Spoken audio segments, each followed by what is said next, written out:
Caleb McRae's hands wouldn't stop shaking. He stood in the middle of his kitchen, holding a crumpled deed that said he owned another human being. The ink was still wet from Silas's sweat. Outside, a Chinese girl sat in his wagon waiting for whatever cruelty came next. She didn't know that Caleb had spent 4 years in a war fighting to end slavery. She didn't know his wife had died whispering, "Promise me you'll stay good." He looked at the deed, then at the fire. One of them had to burn tonight.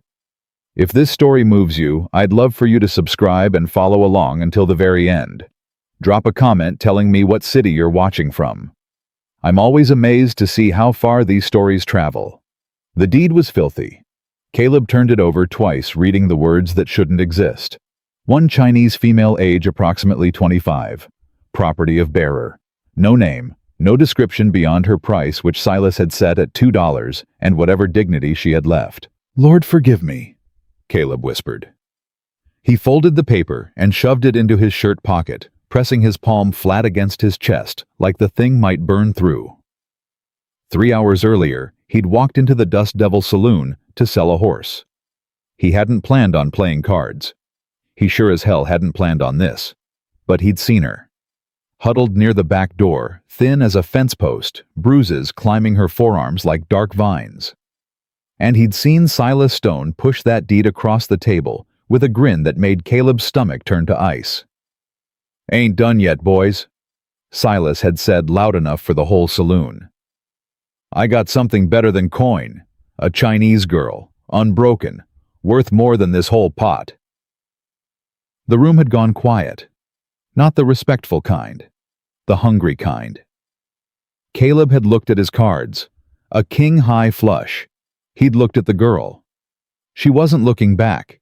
She was staring at the floor like she'd already decided the ground was safer than any man's eyes. "Call," he'd said. And now here he was standing in his dark kitchen with a deed to a woman's life and no earthly idea what to do about it. The wagon creaked outside.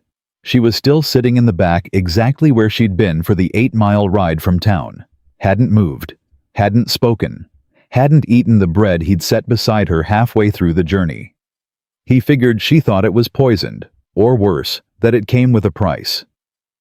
Caleb pulled on his hat and stepped outside into the heavy July heat. The sun had gone down an hour ago, but the air still pressed against his skin like a wet blanket. Crickets screamed from every direction. The sky was enormous and purple, and didn't care about any of this. He walked to the wagon slow. Didn't want to spook her. "Ma'am," he said, keeping his voice low and steady, the same way he talked to a horse that had been beaten. "I got a cabin about 30 yards that way. It's got a door. It's got a lock on the inside. There's food and water already in there." She didn't move. "I ain't gonna hurt you," he said. "I know them words don't mean much coming from a man who just won you in a card game.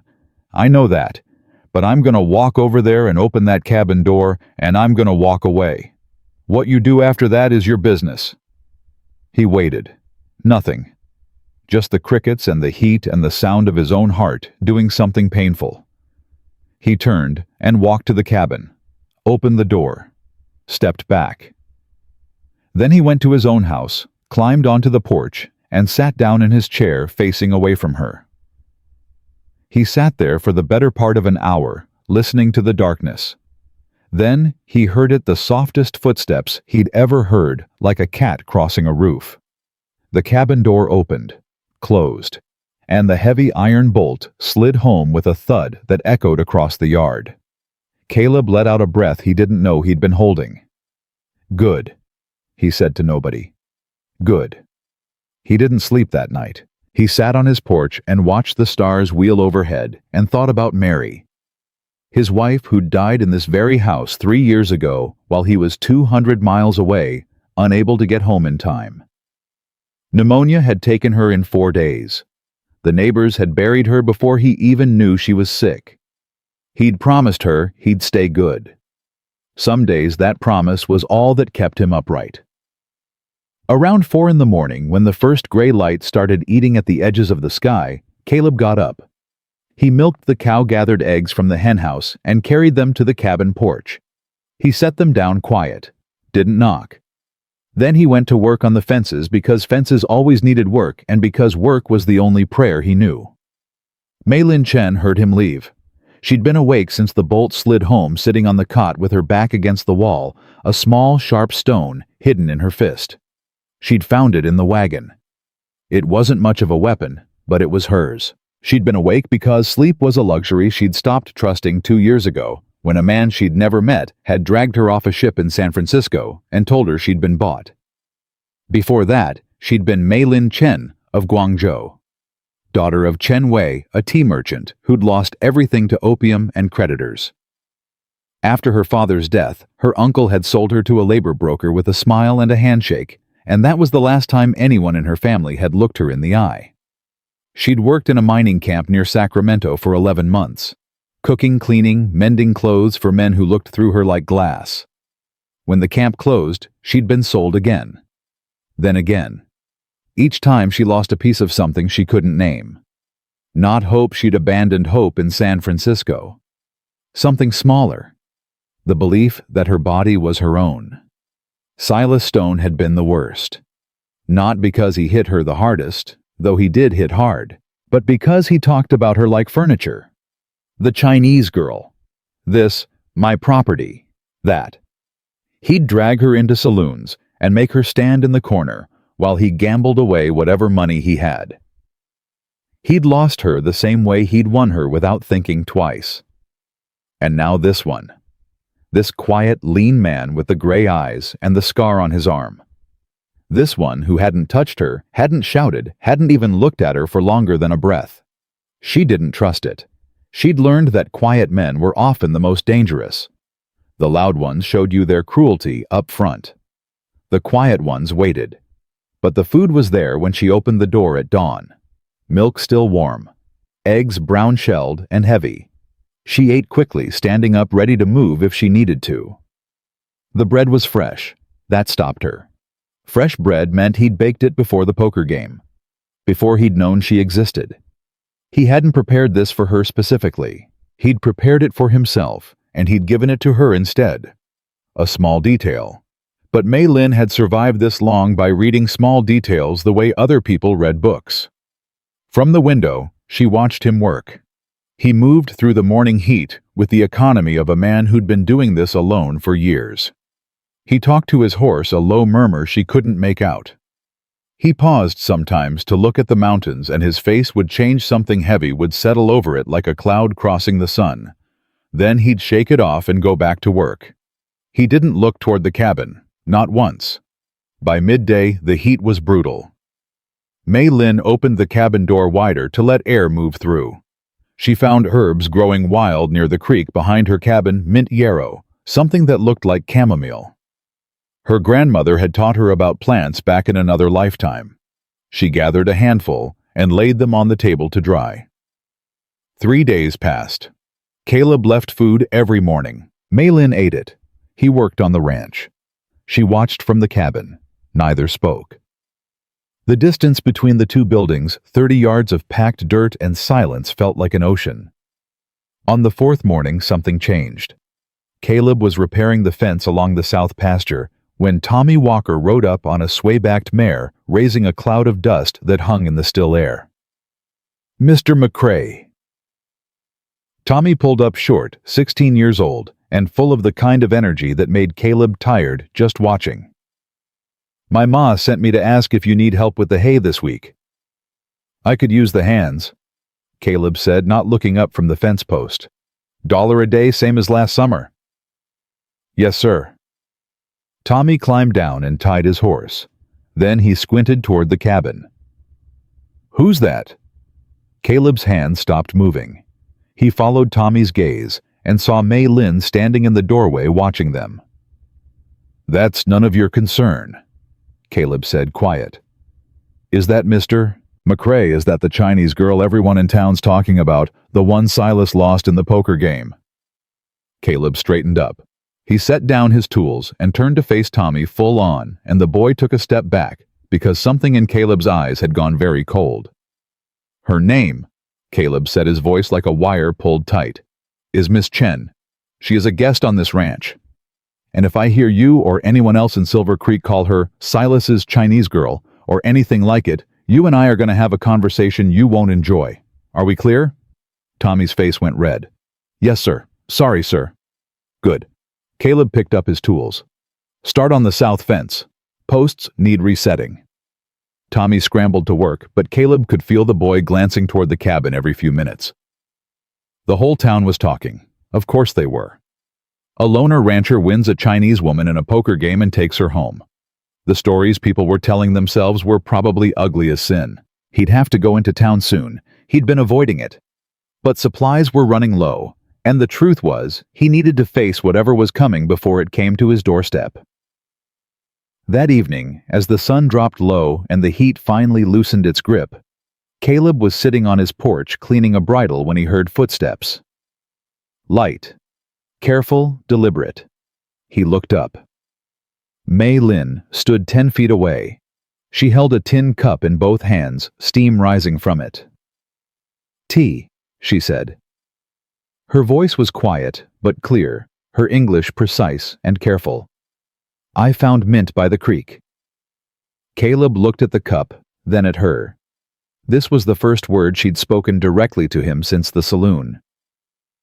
Thank you, Miss Chen, he said. Something flickered in her eyes. Surprise, maybe. Nobody had called her Miss in a long time. She set the cup on the porch railing and stepped back. She didn't leave. I want to know, she said, and there was iron under the quietness. What you plan to do with me. Caleb set the bridle down. He met her eyes straight on. Nothing. Nothing is not an answer. It is when it's the truth. I don't plan to do anything with you. You ain't mine to do anything with. You have the deed. I have a piece of paper that says something I don't believe. A person can't own another person. I fought a whole war over that idea. Mei Lin studied him the way she studied everything with a patience that had been carved by years of watching for danger. Then why did you play? She asked. Caleb was quiet for a moment. He picked up the cup and drank. The mint was strong and good, and reminded him of something his mother used to make 100 years ago, in a life that didn't exist anymore. Because I saw what Silas was, he said. And I saw what he'd do to you if nobody stepped in. That ain't heroics, ma'am. That's just... He shook his head. I don't know what that is. Decency, maybe. Or stubbornness. And now you're standing on my porch drinking tea you made from plants you found on my creek, and I reckon that's about the best thing that's happened on this ranch in 3 years. The corner of her mouth moved, not quite a smile, more like the memory of one. I want to work, she said. I do not accept charity. It ain't charity. Then what is it? Safety. That's all I'm offering. A safe place to figure out your next step. If you want to work while you're figuring, I won't stop you. But you don't owe me labor.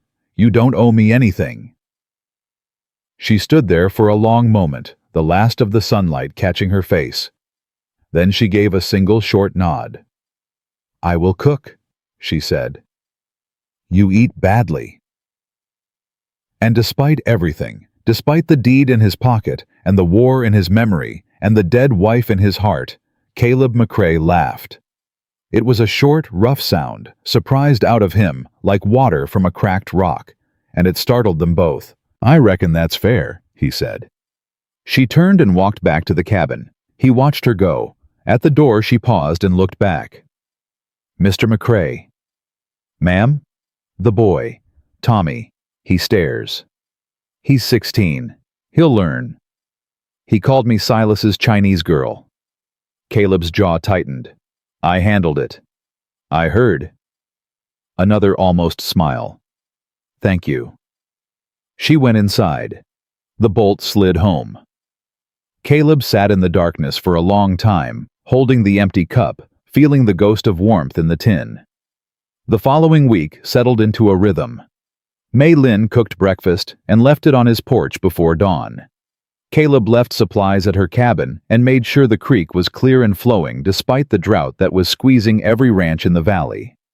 Tommy came 3 days a week, and true to Caleb's word, the boy had stopped staring and started calling her Miss Chen with an earnest, almost comical formality.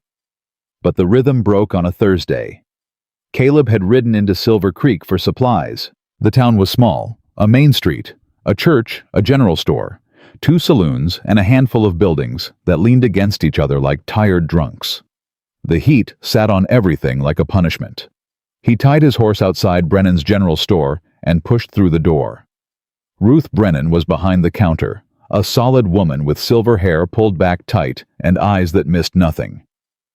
"Caleb McRae," she said, not looking up from her ledger. "I was wondering when you'd show your face." "Morning, Ruth." "Don't you morning Ruth me." She set down her pen and fixed him with a look that could peel paint. "The whole town's been talking for a week. You won a girl in a poker game. I won a piece of paper in a poker game. There's a difference." "Is there?" "Because Victor Hadley's been telling everyone who'll listen that you're keeping a Chinese slave up at your place. And people are listening, Caleb. They're listening real close." Caleb felt the familiar cold weight drop into his stomach. Victor Hadley. Of course. What's Hadley want? What does Hadley always want? Control, money. He's been running the labor contracts for every Chinese worker in the valley. That girl was supposed to be part of his operation. Silas was just holding her temporary, and now you've gone and complicated things. She ain't part of anybody's operation. Ruth leaned forward. "I believe you. But Victor Hadley doesn't care what I believe. He cares what the law says, and the law in this territory is flexible. I know. More than flexible. It's bought and paid for." Ruth lowered her voice.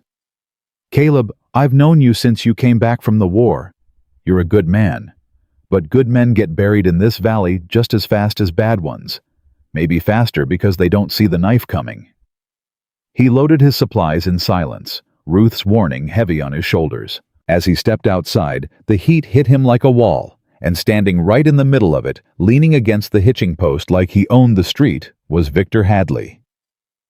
He was a tall man, well-dressed for the territory with a watch chain across his vest and boots that had never seen honest work. His smile was the kind you'd find on a rattlesnake if rattlesnakes could smile. "McRae." Victor tipped his hat. "Hot day." "Hadley. I hear you've been playing cards." "I hear you've been running your mouth." Victor's smile didn't waver. "Just concerned is all. A man like you living alone suddenly takes in a young Chinese woman. People talk. People worry. People mind their own business where I come from." "Well, this ain't where you come from, is it?" Victor straightened up and took a step closer. "Let me make this simple. That girl belongs to a labor contract I hold with the Pacific Mining Consortium. Silas was transporting her on my behalf. What happened in that poker game was between 2 drunks and a stack of cards. It doesn't change the legal arrangement."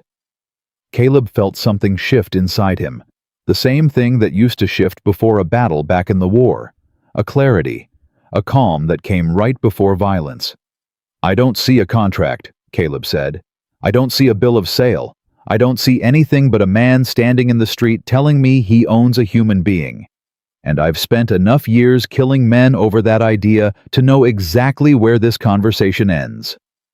Victor's smile finally cracked. Just a little. Just enough. "You're making a mistake, McRae. Wouldn't be my first. It might be your last." Caleb loaded his supplies onto his horse. He didn't rush. He didn't look back. But his hands were steady, and his eyes were sharp, and Victor Hadley, for all his bluster, didn't move to stop him. On the ride home, the heat pressed down, and the dust rose up, and Caleb thought about what Ruth had said. Good men get buried just as fast as bad ones. Maybe faster. He thought about Mary. He thought about the promise he'd made. And he thought about Mei Lin standing in her doorway, iron in her spine, telling him she wouldn't accept charity. When he got back to the ranch, She was waiting on his porch with 2 cups of tea and a plate of something that smelled like heaven. She took one look at his face and set the food down. "What happened?" she asked. He sat down heavy. He pulled his hat off and rubbed his face with both hands. "There's a man in town named Victor Hadley," he said. "He says he holds a labor contract on you, says Silas was transporting you on his behalf."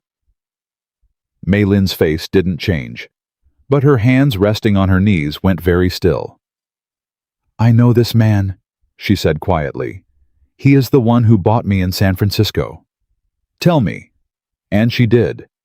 She told him about the ship from Guangzhou, about the broker who met them at the dock with a ledger full of names and prices, about Victor Hadley, who'd come down from the mountains with a list of mining camps that needed cheap labor and didn't ask questions. She told him about the camps, about the work that never ended, and the food that was never enough, and the men who treated Chinese workers like they were less than the mules that hauled the ore. She told him about Silas, who'd taken her from the last camp when it closed, not because he wanted her, but because Hadley owed him money, and she was the payment. She told him all of this in the same quiet, precise voice, her eyes fixed on some point past the horizon, and Caleb listened without interrupting his tea, growing cold in his hands. When she finished, the silence between them was different. It had weight. It had teeth. "He'll come here," Mei Lin said. It wasn't a question. "Yes. You should let me go. I can disappear. I have done it before." "No." "Mr. McCrae, no." He said it the same way he'd said call in the saloon, flat, final. "I didn't pull you out of one cage to watch you run into another. Hadley's got money, and he's got connections, but he ain't got the law. Not the real law. Not the kind that matters. The law does not protect people like me." "Then we'll make it." She stared at him. In 2 years of captivity, no one had ever said "we" to her. No one had ever included her in a plan, a decision, a future tense. "You are a stubborn man," she said. "My wife used to say that." She was right. She usually was.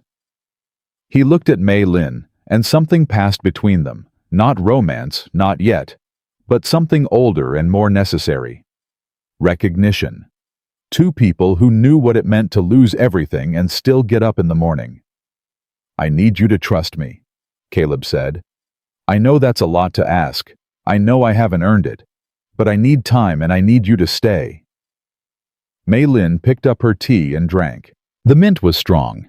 The evening was warm. The ranch was quiet except for the crickets and the horses, and the sound of a world that was about to change. "I will stay," she said. "But not because you asked, because I choose to." Caleb nodded once. He put his hat back on and stood up. "That's the only reason worth staying for," he said. He stepped off the porch and walked toward the barn. Halfway across the yard, he stopped and turned back. "Miss Chen." "Yes." "That food you made, what is it?" "Noodles, with ginger and whatever vegetables I could find in your very sad garden." He almost smiled.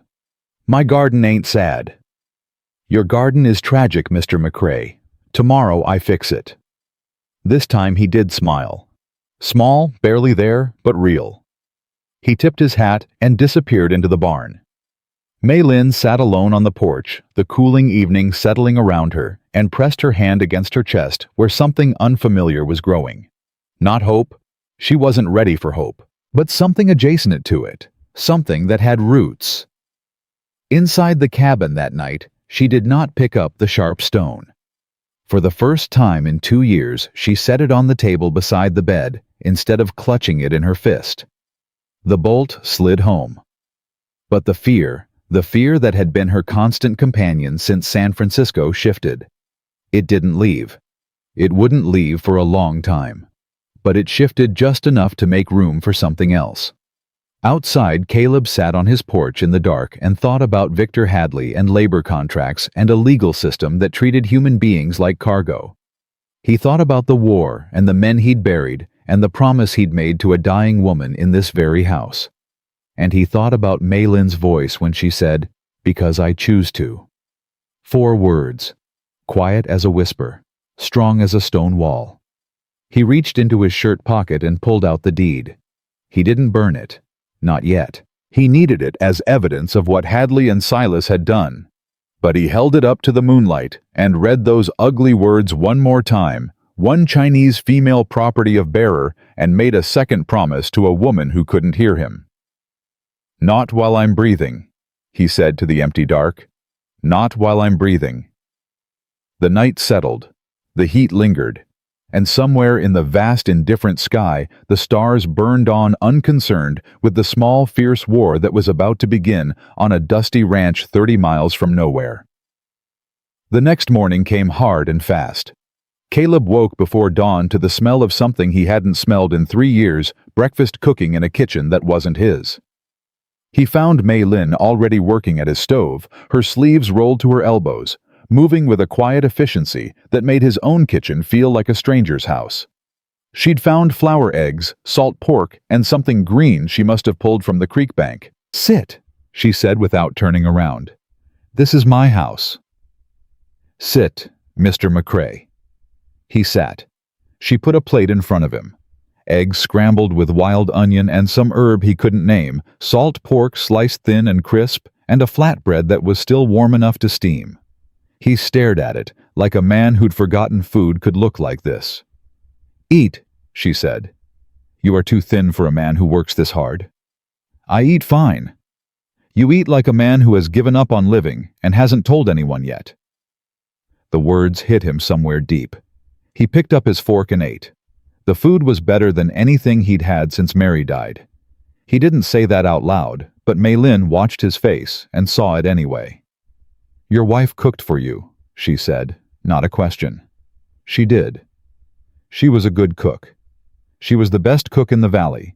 People used to ride 20 miles for her apple cake. "Then I will not make apple cake. I will make my own things." Caleb looked up at her. She was standing with her arms crossed, her chin lifted just slightly, and he recognized the gesture. It wasn't defiance. It was dignity pure and unflinching, the kind that couldn't be bought or beaten out of a person. "Fair enough," he said. Tommy arrived an hour later and the day's work began. But the rhythm was different now. Mei Lin didn't stay in the cabin. She came outside, found Caleb's garden, which truly was tragic. A patch of dry earth with a few withered tomato plants clinging to life, and knelt down in the dirt. "What are you doing?" Tommy asked, forgetting himself. "Saving these plants from your employer's neglect." Tommy looked at Caleb. Caleb shrugged. "She ain't wrong." By midday, Mei Lin had pulled every weed, redirected the irrigation ditch from the creek, and created small mounds of earth around each plant to hold water. Tommy watched her work with something between fascination and confusion. "Miss Chen," he said during the water break. "Yes." "Where'd you learn all that? The plants and such?" Mei Lin sat back on her heels. "My grandmother. She had a garden in Guangzhou, very small, smaller than this. But she could grow anything. She used to say the earth doesn't care what language you speak. It only cares whether you listen." Tommy thought about that. "My pa used to say something like that about horses." "Your father sounds like a wise man." "He died when I was 9. Horse threw him." "I am sorry." "It was a long time ago." Tommy picked at the dirt with a stick. "Miss Chen, can I ask you something?" "You may." "The men in town say—" He stopped, glanced at Caleb, who was watching from the fence line with a look that could cut steel. "Never mind." "The men in town say many things," Mei Lin said calmly. "Most of them are wrong. Ask your question." "Did Mr. McCrae really win you in a poker game?" "He won a piece of paper. Paper is not a person." "But you came here with him." "I came here because the alternative was a man named Silas Stone who used his fists more than his brain. Mr. McCrae offered me a door with a lock. In my experience, that is a rare thing." Tommy nodded slowly. "My ma says Mr. McCrae is either the bravest man in the valley or the dumbest. Caleb's voice carried from the fence. "Tell your ma I said it's probably both." Tommy grinned. Maylene's mouth twitched, and for a single brief moment, the ranch felt like a place where people lived instead of just survived. That moment lasted exactly until Thursday. Caleb had sent Tommy into town for fence wire, a simple errand that should have taken 2 hours. Tommy came back in one riding hard, his face white as chalk. "Mr. McCrae." He pulled up so fast, his mare nearly sat down. "There's trouble. Victor Hadley's got a lawyer from Denver. They're down at the courthouse right now filing papers. Sheriff Dawson sent me to warn you." Caleb set down his tools. "What kind of papers?" "I don't know exactly, but Mrs. Brennan heard them talking. Something about a labor contract and stolen property and—" Tommy swallowed hard. "They're saying you kidnapped Miss Chen." The word kidnapped landed like a bullet. Maylin had been at the garden. She stood up, dirt on her hands, her face perfectly still. But Caleb could see her breathing change, could see the way her shoulders drew up tight as a bowstring. "When?" Caleb asked. "The lawyer's meeting with Sheriff Dawson tomorrow morning. Mrs. Brennan says they're going to demand the sheriff come out here and take Miss Chen into custody." Caleb's hands curled into fists at his sides. He breathed through his nose slow, the way he used to breathe before a charge. "Tommy, go home. Tell your ma what's happening. Then stay there." "But Mr. McCrae—" "Go home, Tommy." The boy looked like he wanted to argue, but something in Caleb's face stopped him. He wheeled his horse and rode out dust, trailing behind him like a warning. Caleb turned to Maylin. She hadn't moved. "I told you," she said quietly. "I told you he would come. He came with a lawyer. That changes things." "It changes nothing. A cage built by a lawyer is still a cage." "Not if we fight it." "With what?" Her voice cracked just barely, and the sound of it did something to Caleb's chest that he wasn't prepared for. "I have no papers. I have no family.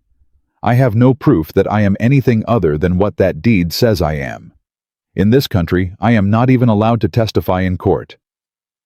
She was right. The law in Colorado Territory wouldn't let a Chinese person testify against a white person. Hadley knew it. The lawyer from Denver knew it. The whole rotten system was designed to make people like Maylin invisible.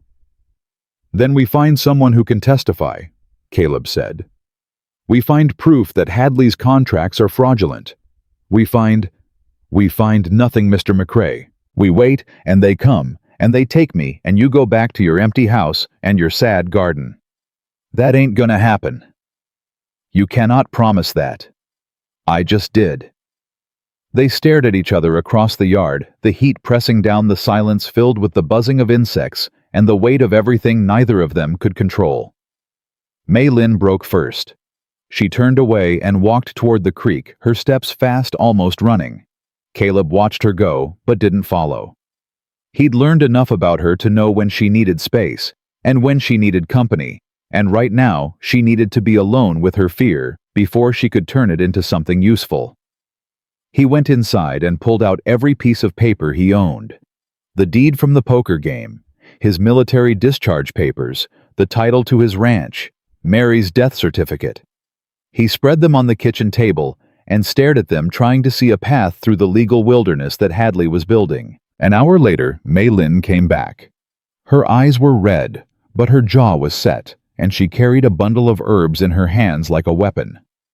"Mrs. Brennan," she said, "you said she is a respected woman in town. Most respected there is. Take me to her."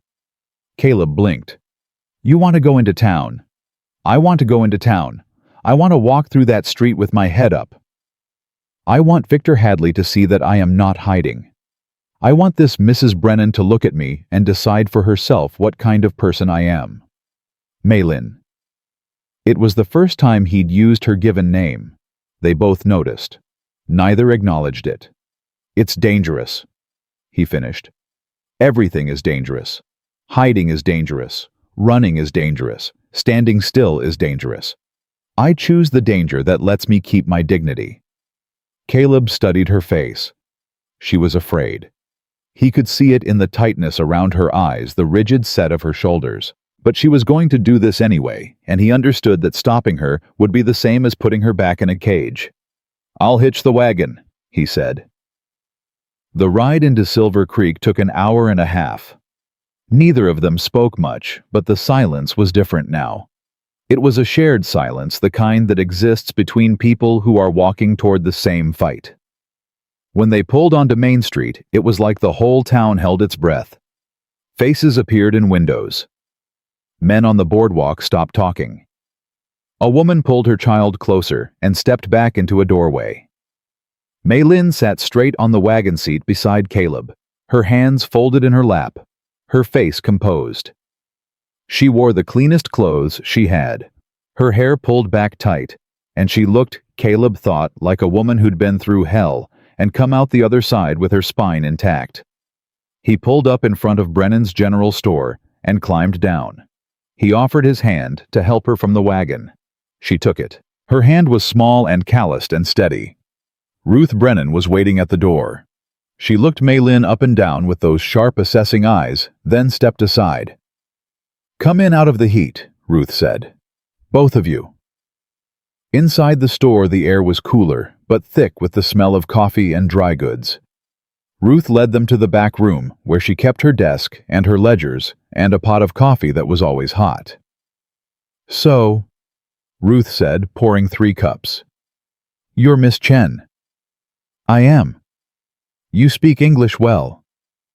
"My father was a merchant. He believed language was the most valuable currency." "Smart man."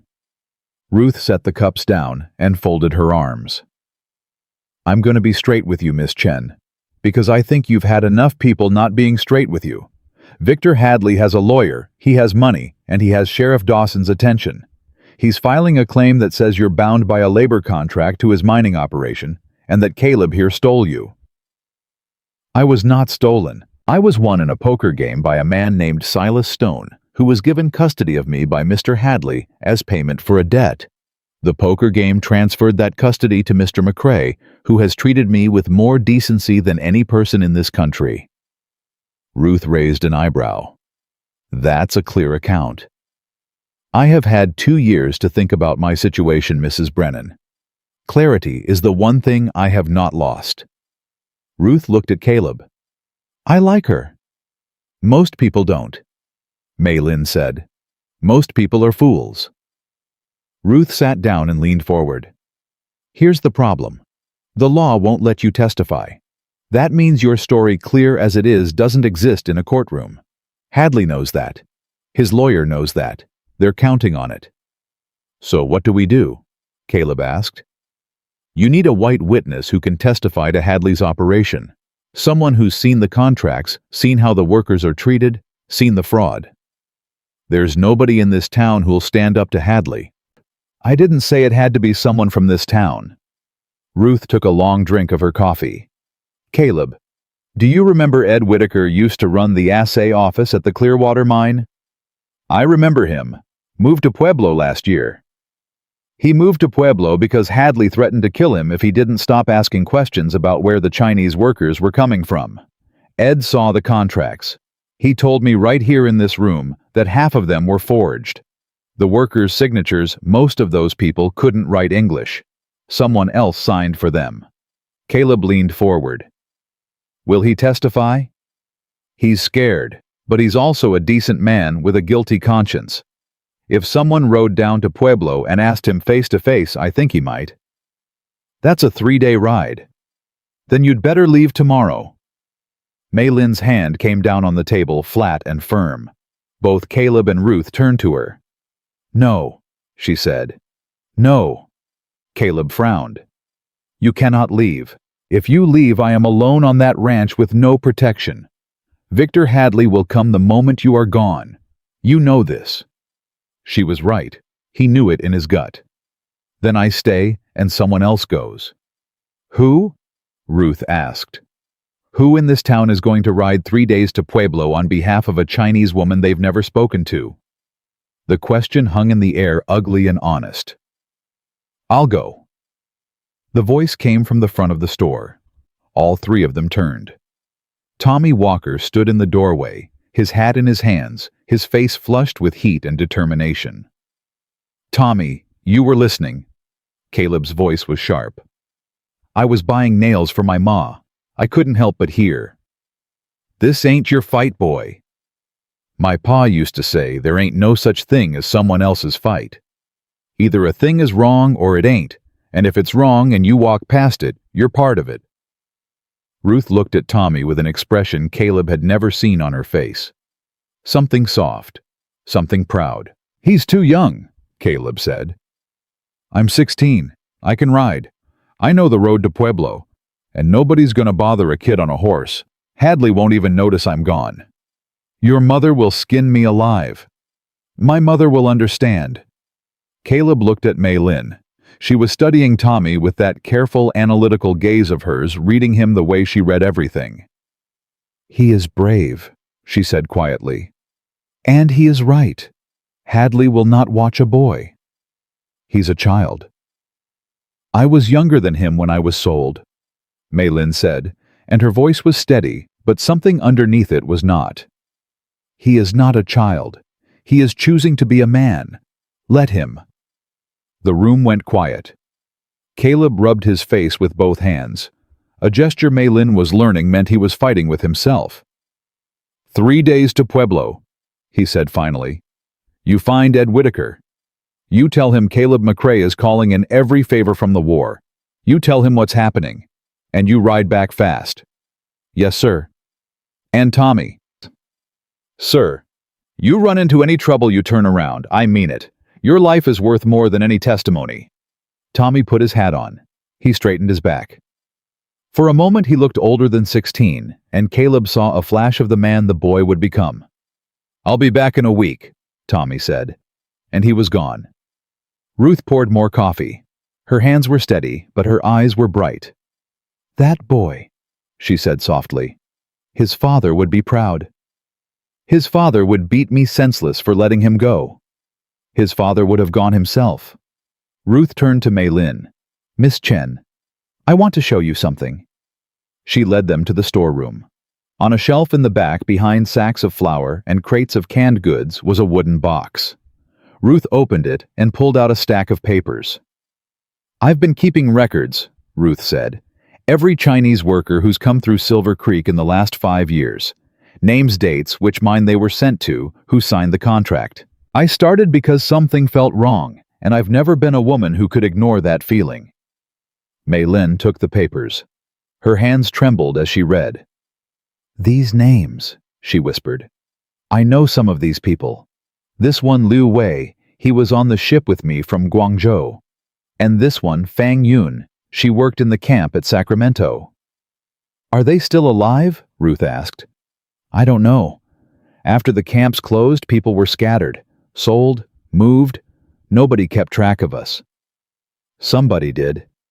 Ruth tapped the papers. "I did." Mei Lin looked up at Ruth Brennan, and for the first time since she'd stepped off that ship in San Francisco, she felt something crack open inside her chest. Not hope, not yet, but the ground shifting beneath her feet, making room for something to grow. "Why?" Mei Lin asked. "Why did you do this?" Ruth was quiet for a moment.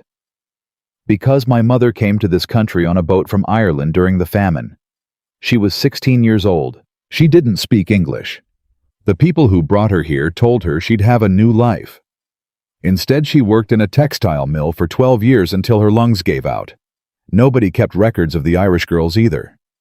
Ruth straightened the papers. "I keep records because someone should have kept them for her." Mei Lin pressed her hand against the papers like they were sacred.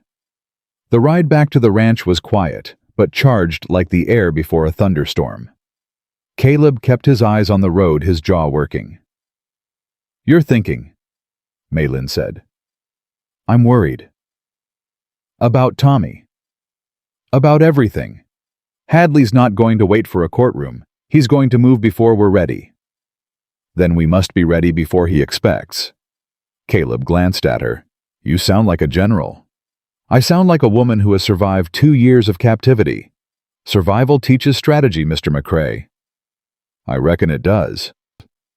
They pulled into the ranch as the sun was starting to drop, painting everything in shades of amber and gold. Caleb unhitched the horses while Maylin went to check the garden. She'd rigged a system of small ditches to bring creek water to each plant, and despite the drought, tiny green shoots were already pushing up through the soil. She was kneeling by the tomato plants when she heard a horse. Not Caleb's. A different gait, faster, harder. She stood up and saw a rider coming down the trail. Not Victor Hadley. Worse. Sheriff Hank Dawson, riding alone, his badge catching the dying light.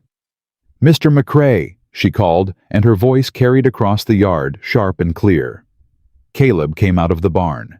He saw the sheriff, and his whole body changed shoulders, squared, jaw set, hands loose at his sides. Dawson pulled up at the yard's edge. He was a big man, running to fat with the look of someone who'd rather be anywhere else. "Caleb," he said. "Hank." "I got papers." Dawson held up an envelope like it might bite him.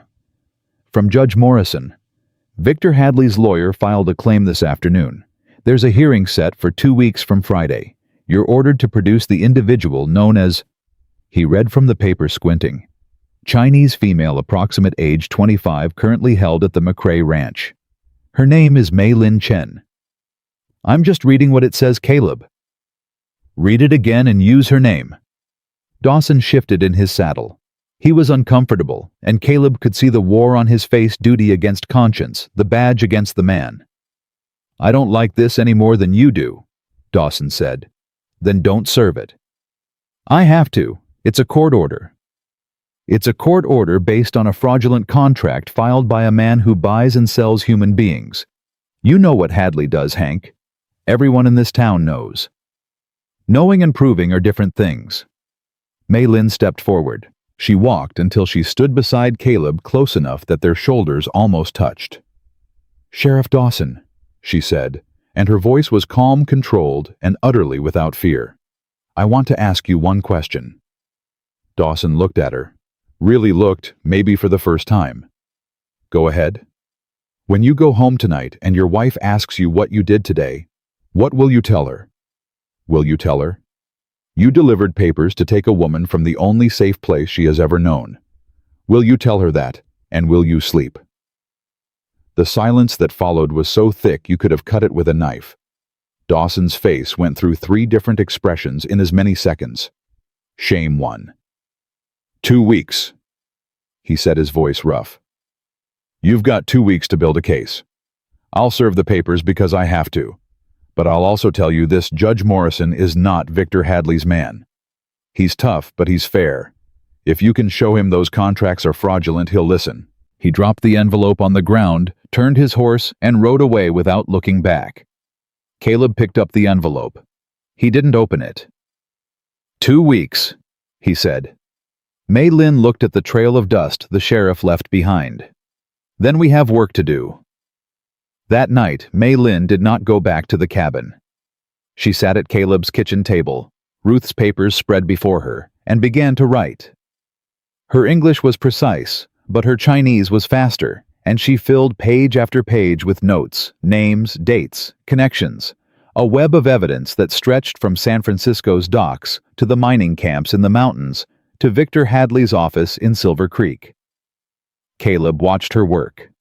Her focus was absolute, her pen moving with the same careful efficiency she brought to everything. She was not a woman waiting to be saved. She was a woman building her own defense brick by brick, word by word. "You need sleep," he said sometime after midnight. "I need justice. Sleep can wait. Justice won't come if you collapse before the hearing." She set down her pen and looked at him. The lamplight caught the angles of her face, the dark circles under her eyes, the fierce intelligence that burned behind them. "Mr. McCrae." "I think we're past Mr. McCrae. My name is Caleb." She considered this. "Caleb, I want you to understand something. This hearing is not about me. If Hadley wins, he doesn't just get me back. He gets confirmation that his operation is legal. That every contract he's forged, every person he's bought and sold is sanctioned by the law. There are dozens of Chinese workers in this valley. If we lose, they all lose." The weight of what she was saying settled on him.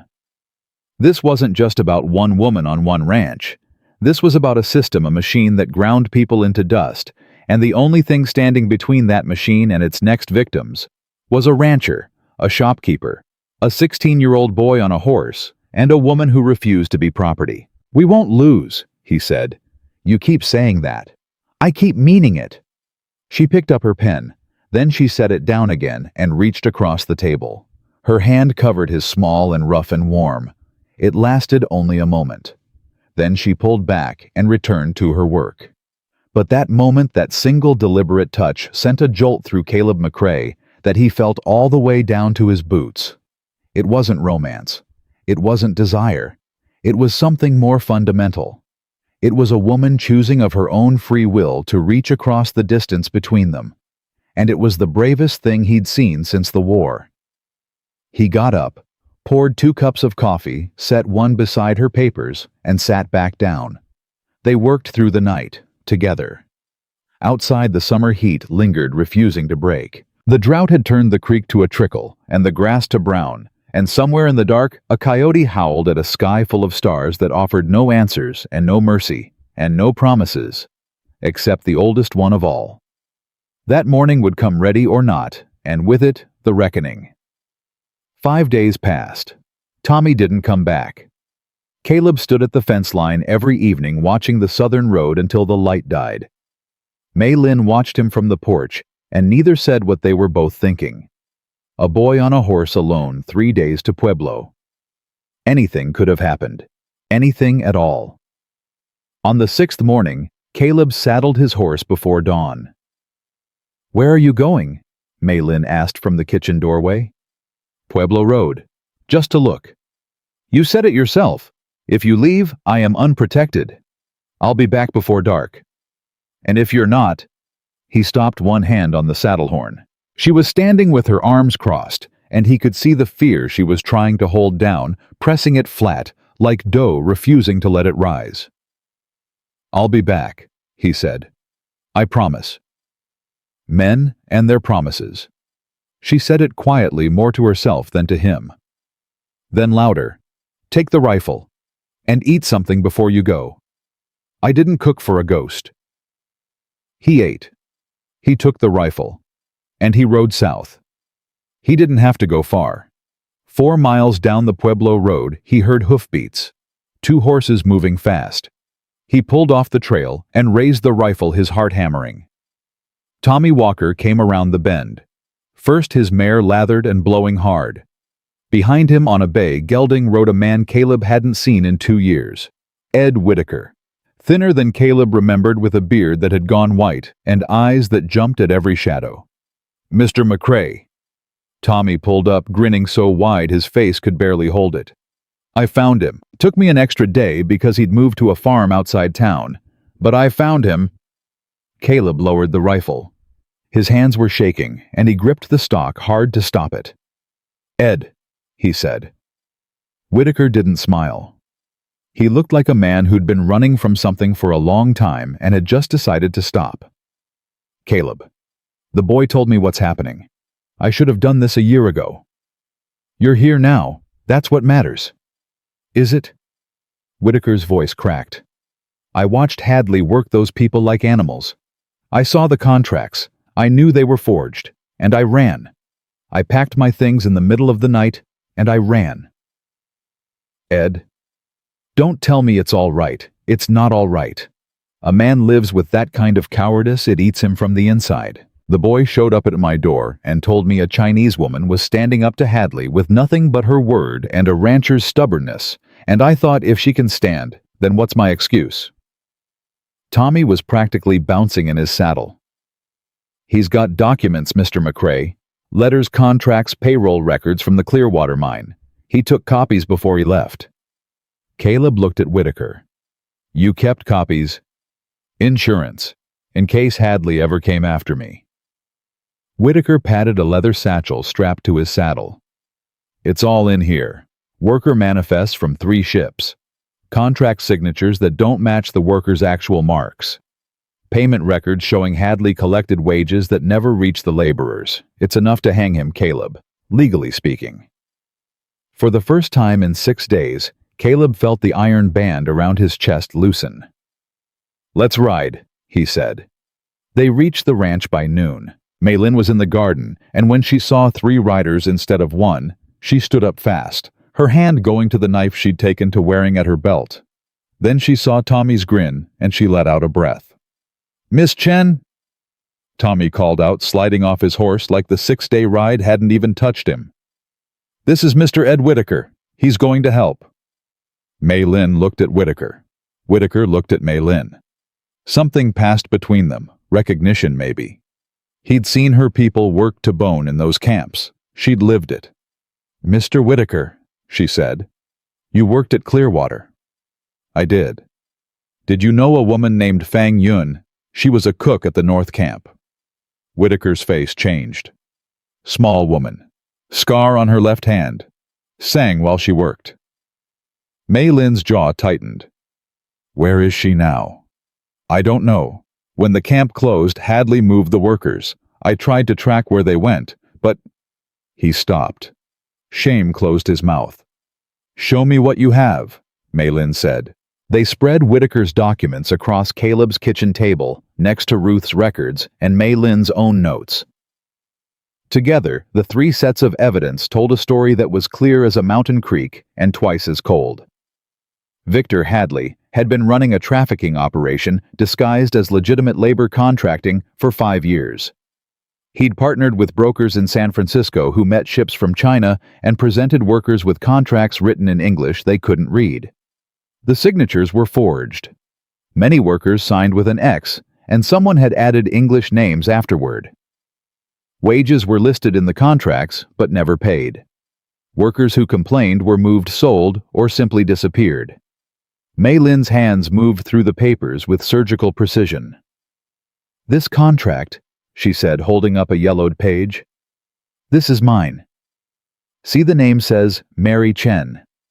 My name is Maylin. They didn't even bother to get it right. They gave me an American name like I was a horse being branded." Caleb looked at the paper. The signature at the bottom was a neat flowing English script. Maylin's actual handwriting, which he'd seen over the past week, was nothing like it. "That's not your writing," he said. "Of course it is not my writing. I never signed anything. I was put on a wagon and driven to a camp. The first time I saw a contract with my name on it was when Silas Stone showed it to a bartender in Laramie to prove he owned me." Whitaker pointed to 3 more contracts. Same handwriting on all of them. Same person forged every signature. "I'd bet my life it's Hadley's clerk, a man named Franklin Bates. Works out of Hadley's office in town." "Will Bates testify?" Caleb asked. "Bates will do whatever keeps him out of prison. If the judge sees these documents, Bates will turn on Hadley faster than a snake on a griddle."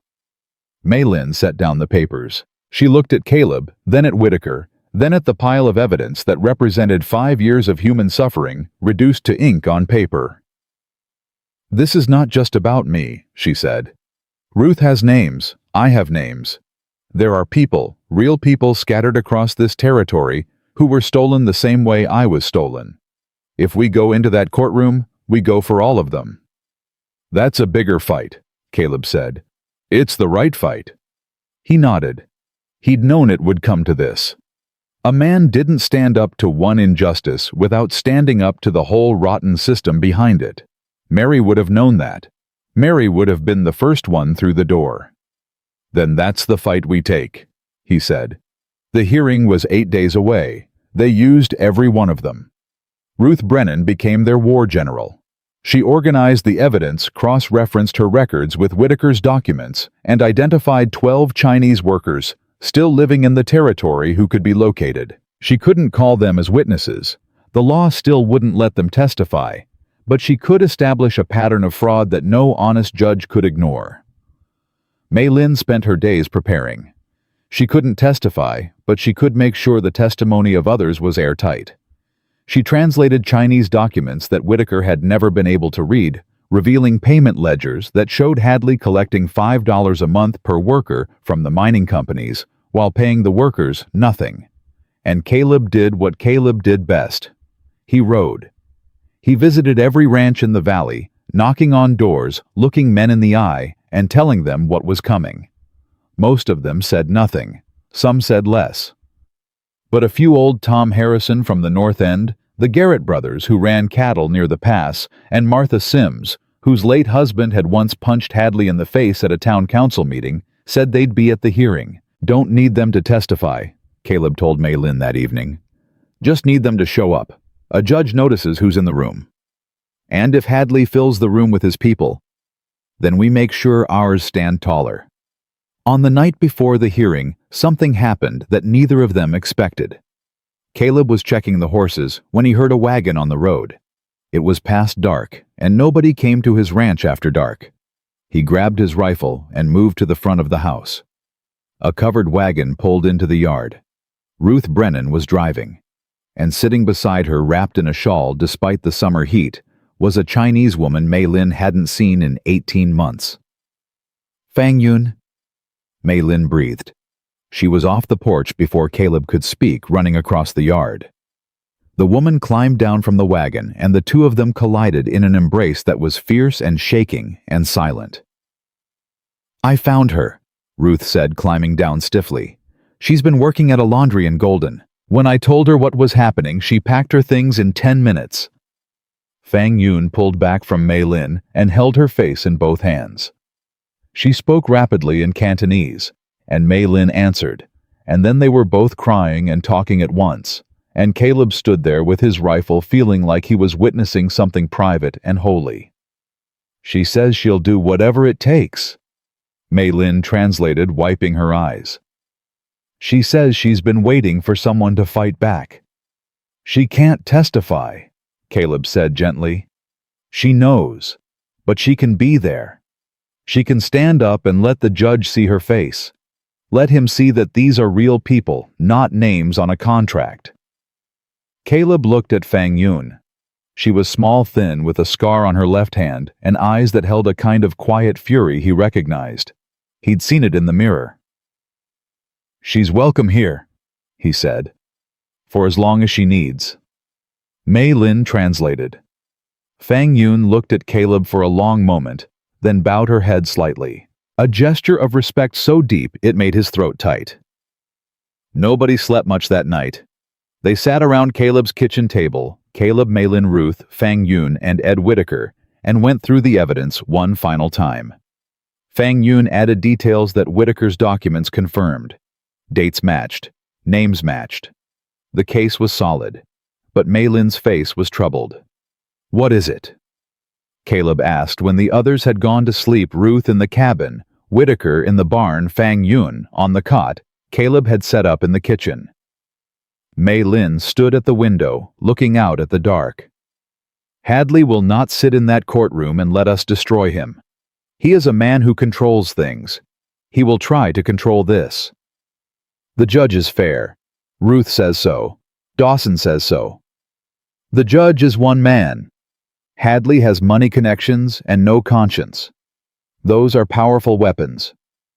We have the truth." She turned to him. "Caleb, I grew up in a country where the truth was worth less than a cup of rice if the wrong person held power. Do not tell me the truth is enough. Tell me we have a plan for when it isn't." He was quiet. She was right, and they both knew it. "If it goes wrong," she said, "I want you to promise me something. Don't. Promise me you will not sacrifice yourself. You will not go to jail for me. You will not lose this ranch. You will let me go, and you will live." "I'm not promising that." "Caleb, I said no." His voice was harder than he meant it. He softened it. "I didn't pull you out of that saloon to watch you walk back into a cage. And I didn't survive a war and 3 years of grieving my wife to stand by while a man like Hadley takes apart everything decent in this valley. So no, I won't promise to let you go. I won't promise to save myself. I'll promise you this tomorrow: we walk into that courtroom together and we walk out together. That's the only promise I've got." She stared at him. The lamplight caught the shine in her eyes, and he realized she was fighting tears. She'd been fighting them all night. "You impossible man," she whispered. I've been called worse." She crossed the room in 3 steps and put her arms around him. It was sudden, fierce, and over almost as soon as it began. She pulled back, her face flushed, her breathing unsteady. "That was not, I did not mean—" "I know." It was a moment of weakness. "Didn't feel weak to me." She pressed her hands against her face, then dropped them. "We should sleep. Tomorrow will be long." Mei Lin. "Yes. Whatever happens tomorrow, I need you to know something." He paused and she watched him struggle with words the way he always did, like each one cost him something. "You changed this house. You changed this ranch. You changed me. And that's true whether we win tomorrow or not. That's true no matter what." She held his gaze. "Go to sleep, Caleb McRae. You talk too much for a man of few words." He almost smiled. She almost let him see her cry. They retreated to their separate corners, and the house settled into a silence that hummed with everything unsaid. Morning came like a hammer. They loaded into 2 wagons. Caleb drove the first with Mei Lin beside him. Ruth drove the second with Whitaker and Fang Yun. Tommy rode his mare alongside, wearing a clean shirt his mother had pressed. The ride into Silver Creek took an hour and a half. Nobody spoke. The heat was already building thick and mean. When they pulled onto Main Street, Caleb's stomach dropped. The street was packed. Horses, wagons, people on foot. It looked like half the territory had turned out. "Hadley's been busy," Ruth muttered from the second wagon. But as they got closer, Caleb realized something. Not everyone was there for Hadley. Old Tom Harrison stood on the boardwalk with his 3 sons. The Garrett brothers leaned against the hitching post outside the courthouse. Martha Sims sat in a chair she'd apparently brought from home. Her arms folded, her face set like granite. And scattered through the crowd, quietly, almost invisibly, were faces that made Mei Lin's breath catch. Chinese faces. Workers from the camps, from the laundries, from the railroad crews. They hadn't been called. They hadn't been asked. They'd heard the way people hear things through the invisible network that connects those who have nothing but each other. Fang Yun grabbed Mei Lin's arm and pointed. "Liu Wei," she whispered. "And there, Chen Bo. And the woman by the water trough, that's Ah Ying." Mei Lin counted 7. 7 Chinese workers who'd come to Silver Creek on their own, knowing they couldn't testify, knowing they had no legal standing, knowing the law treated them like furniture. They came anyway. "My God," Ruth said quietly. Caleb climbed down from the wagon and helped Mei Lin to the ground. She stood on the dusty street, her back straight, her face calm, and looked at the people who'd come. "This is what I was trying to tell you," she said to Caleb, her voice barely audible. "It was never just about me." "I know," he said. "I know." Victor Hadley arrived last because men like Hadley always arrived last. He rode in on a black horse with silver fittings, flanked by his lawyer, a thin, sharp-faced man from Denver named Crane, and 2 hired men who looked like they'd been pulled from the bottom of a whiskey barrel. Hadley saw the crowd and his smile stiffened. He hadn't expected this.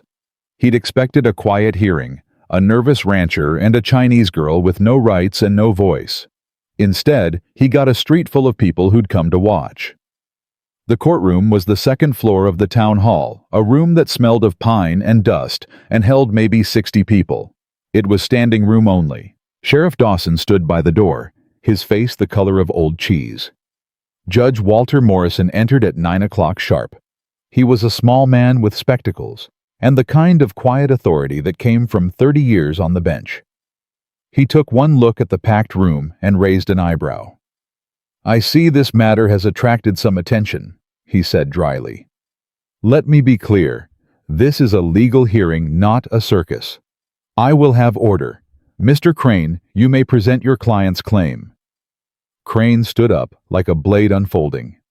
"Your Honor, my client, Mr. Victor Hadley, holds a valid labor contract for one Chinese female known as Mei Lin Chen, also referenced as Mary Chen, currently being held against the terms of said contract by one Caleb McRae. Held Caleb said from his seat. "Mr. McCrae, you'll have your turn," Morrison said. "Continue, Mr. Crane." Crane laid out Hadley's case with the smooth confidence of a man who'd done this before. The contract. The labor agreement with Pacific Mining Consortium. The chain of custody from San Francisco to the mining camps to Silas Stone to the poker game. He presented it all as a simple property dispute. Cargo that had been misdirected. An asset that needed to be returned to its rightful holder. Mei Lin sat in the front row, her hands folded, her face a mask. Fang Yun sat beside her. Neither moved. When Crane finished, Morrison turned to Caleb. "Mr. McCrae, do you have representation?" "I represent myself, Your Honor." "Very well. Your response." Caleb stood. He wasn't a lawyer. He wasn't a speaker. He was a rancher who'd fought in a war and buried a wife and spent 3 years talking to horses because they were better company than people. But he'd rehearsed this in his head 100 times, and Mei Lin had sharpened every word. "Your Honor, I'd like to call a witness, Mr. Ed Whitaker, formerly of the Clearwater Mining Company." Crane objected immediately. "This witness is not on any filing. We were not informed." "Overruled," Morrison said. "This is a hearing, not a trial. I'll hear relevant testimony. Mr. Whitaker, take the stand." Whitaker walked to the front like a man walking to his own execution. He sat down, wiped his palms on his knees, and told the truth. He told it plain and straight, the way people tell things when they're done running from them. He told about the forged contracts, the signatures that didn't match, the wages collected and never paid. The workers moved from camp to camp, without consent, without records, without anyone keeping track of where they went or whether they survived. He opened his satchel and handed document after document to the judge. Crane objected to each one. Morrison overruled each objection. "Mr. Whitaker," Caleb said, "the contract Mr. Crane presented, the one that supposedly binds Miss Chen to Mr. Hadley's operation. Can you identify the handwriting on the signature line?" Whitaker looked at the contract. His hands shook, but his voice was steady. "That's not her signature. That handwriting belongs to Franklin Bates, Mr. Hadley's clerk. I've seen Bates sign workers' contracts dozens of times. He has a distinctive way of forming his capital letters. That's his hand." The room buzzed. Morrison banged his gavel once. "Your Honor," Crane said, standing quickly. "This is speculation. Mr. Whitaker is not a handwriting expert." "No," Caleb said, "but I have something better. Your Honor, I'd like to submit a document written by Miss Chen herself, a page of her own handwriting in English for comparison." He handed the judge a page of Mei Lin's notes, the careful angular script she'd been writing all week. Morrison held it next to the contract signature and studied both for a long moment. "The signatures are plainly different," Morrison said. "Mr. Crane, your client's contract appears to bear a signature that does not match the individual it claims to represent." "Your Honor, many Chinese laborers authorized others to sign on their behalf." "Was Miss Chen present when this contract was signed?" Silence from Crane. "Mr. Crane was the individual present." "I would need to confer with my client." Morrison looked at Hadley. Hadley's face was the color of a bruise, and his hands gripped the arms of his chair so hard his knuckles were white. "I don't think you need to confer," Morrison said. "I think the answer is no." Caleb pressed forward. "Your Honor, Mrs. Ruth Brennan of Silver Creek has maintained independent records of Chinese workers in this valley for 5 years. Her records show that the Pacific Mining Consortium's contracts list workers who were never informed of the terms, never consented, and in many cases were physically coerced into labor. I have 12 documented cases. Miss Chen's is one of them." Ruth Brennan stood up from the gallery. "I can present those records, Your Honor." "Mrs. Brennan, you may approach." Ruth carried her wooden box to the front of the courtroom and opened it. The papers inside represented 5 years of a woman's quiet, stubborn refusal to look the other way. Morrison took 20 minutes to review the documents. The courtroom was silent except for the shuffle of pages and the buzzing of a fly against the window. Then Hadley broke. He stood up so fast his chair toppled backward. "This is a farce." His voice was a whip crack. "That woman is bound by contract to my operation. I paid for her transport. I paid for her housing. I paid for—" "Sit down, Mr. Hadley," Morrison said. "I will not sit down while a Chinese and a washed-up rancher make a mockery of—" "Sit down." Morrison's voice filled the room like a gunshot. Hadley sat. The judge removed his spectacles and cleaned them slowly. When he put them back on, his eyes were cold. "Mr. Hadley, I have before me evidence suggesting that your labor contracts were signed without the knowledge or consent of the individuals named. I have testimony from a former employee of your mining operation corroborating this. I have independent records maintained by a respected member of this community showing a pattern of fraudulent practices spanning 5 years. He let the silence hold. The contract you have presented for the individual known as Mei Lin Chen is in my judgment fraudulent on its face. The signature does not match the individual. There is no evidence of consent. There is no evidence of compensation. This is not a labor contract. It is a bill of sale for a human being dressed up in legal language. Hadley's lawyer tried to speak. Morrison silenced him with a look. I am dismissing your claim, Mr. Hadley. Furthermore, I am referring this matter to the Territorial Attorney for investigation of fraud, forgery, and violations of federal labor statutes. I am ordering the immediate release of all contracts held by your operation pending review. The room erupted. Cheers, shouts, the sound of boots on wooden floors. Morrison banged his gavel, but he was fighting a losing battle against a room full of people who'd been holding their breath for an hour. Mei Lin didn't cheer. She didn't shout. She sat perfectly still, her hands in her lap, tears running down her face in silent, steady streams. Fang Yun grabbed her hand and held it, and the two women sat there in the chaos, holding on to each other, anchoring each other to a reality that had just shifted on its axis. Caleb turned to look at her. Across the crowded room, through the noise and the movement and the press of bodies, his eyes found hers. She looked at him, and in that look was everything. The terror of the saloon, the silence of the wagon ride, the bolt sliding home on the cabin door, the mint tea on the porch the night they'd worked side by side, the moment she'd reached across the table and touched his hand. She mouthed 2 words. "Thank you." He shook his head slowly. No, this wasn't his victory. This was hers. She'd built the case. She'd organized the evidence. She'd refused to run, refused to hide, refused to be silent, even when the law said her voice didn't count. He mouthed 2 words back. "You did this." Outside the courtroom, the street was chaos. People who'd never spoken to each other were talking. Chinese workers were standing in the sunlight, some of them crying, some of them just standing there with their faces turned up to the sky, like they'd forgotten what open air felt like. Hadley pushed through the crowd, his lawyer trailing behind him like a whipped dog. He stopped when he reached Caleb and Mei Lin, who stood side by side on the courthouse steps. "This isn't over, McCrae." Caleb didn't flinch. "It's over for you." Hadley turned his gaze to Mei Lin. The hatred in his eyes was a physical thing, a heat that rivaled the July sun. Mei Lin met it with a stare so steady, so unflinching, that Hadley took a half step back without realizing it. "You are nothing," he hissed. "I am free," she said, "and you are finished." Hadley's jaw worked.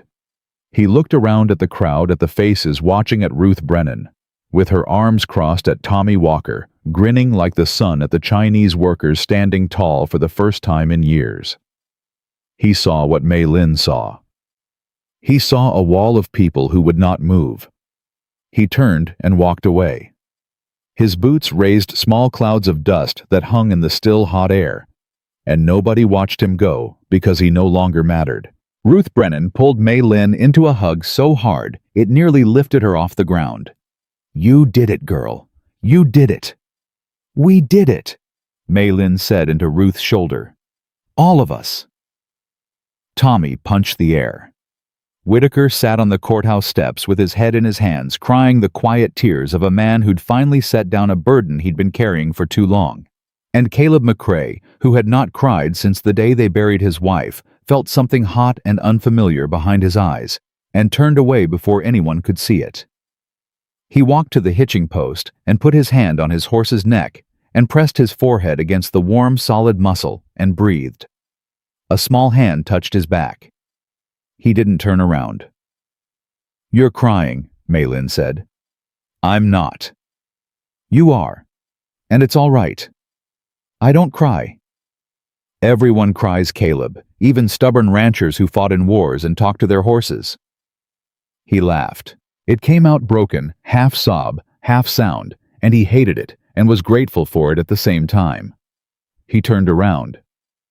She stood there, this woman he'd won in a poker game 8 weeks ago, who'd arrived on his ranch clutching a sharp stone and trusting nothing, who'd rebuilt his garden and his kitchen, and something inside his chest that he'd thought was permanently broken. "Maylin," he said. And then he didn't know what to say after that, because the words he needed hadn't been invented yet. She reached up and put her hand on his face. Her palm was rough and warm and steady against his cheek. "Later," she said softly. "We have time now. We can say everything later." He covered her hand with his, held it there, nodded. "Later," he agreed. Behind them, the town of Silver Creek buzzed and hummed and argued and celebrated, and the summer heat pressed down on all of it, relentless and honest. And for the first time in a long time, the air smelled like something other than dust and fear. It smelled like the beginning of something. Raw, uncertain, fragile as a new green shoot pushing through cracked earth, but alive. Undeniably, stubbornly alive. The celebration lasted exactly 1 day. Then Victor Hadley burned down Ruth Brennan's store. It happened at 3 a.m. Ruth woke to the sound of breaking glass, and by the time she got to her window, the front of the building was a wall of flame. She grabbed her ledger, the one with the records, the names, the evidence, and climbed out the back window in her nightgown, barefoot, coughing alive. Tommy brought the news at dawn, riding so hard his mare was foaming. He didn't even dismount, just pulled up in the yard and shouted it. "They burned her out, Mrs. Brennan's store is gone." Maylin was on the porch. She grabbed the railing. "Ruth." "She's alive. She's at the church. Pastor Ford took her in." Caleb came out of the barn, already moving toward his horse. His face was a thing carved from rock, and Maylin recognized the look. She'd seen it once before in the saloon, the moment before he'd said, "Call." "Caleb, wait." He didn't stop. He was saddling his horse with the fast, economical movements of a man who'd made a decision and was done thinking about it. "Caleb." She put her hand on his arm. The muscle underneath was rigid as iron. "If you ride into town right now, you will do something you cannot take back." "Good." "No, not good. Hadley wants you angry. He wants you to come after him. He wants you to throw a punch or pull a gun so he can have you arrested. Then I have no protection. Ruth has no ally and he wins. Is that what you want?" He stopped. His hands were shaking on the cinch strap. "She's 62 years old," he said, and his voice was raw. "She lost everything. Her store, her home, 30 years of her life, because she helped us." "I know. I should have. You should have what stood guard over every person who helped us. You are one man, Caleb. One man cannot hold back a flood, but a wall can. We need to build a wall." He looked at her. The rage was still there, bright and hot behind his eyes, but something else was pushing through it. Respect. This woman who'd survived 2 years of captivity understood power and strategy better than he ever would. "What do you want to do?" he asked. "Take me to Ruth, now." They rode into Silver Creek within the hour. The store was a smoking ruin, timbers still hissing and cracking. A crowd had gathered, but nobody was talking much. They just stood and stared at the wreckage like people at a funeral. Ruth Brennan sat in the front pew of Pastor Ford's church, her ledger in her lap, her feet still bare. She had a cut on her forehead and soot in her silver hair, and she looked like she wanted to kill someone. Ruth?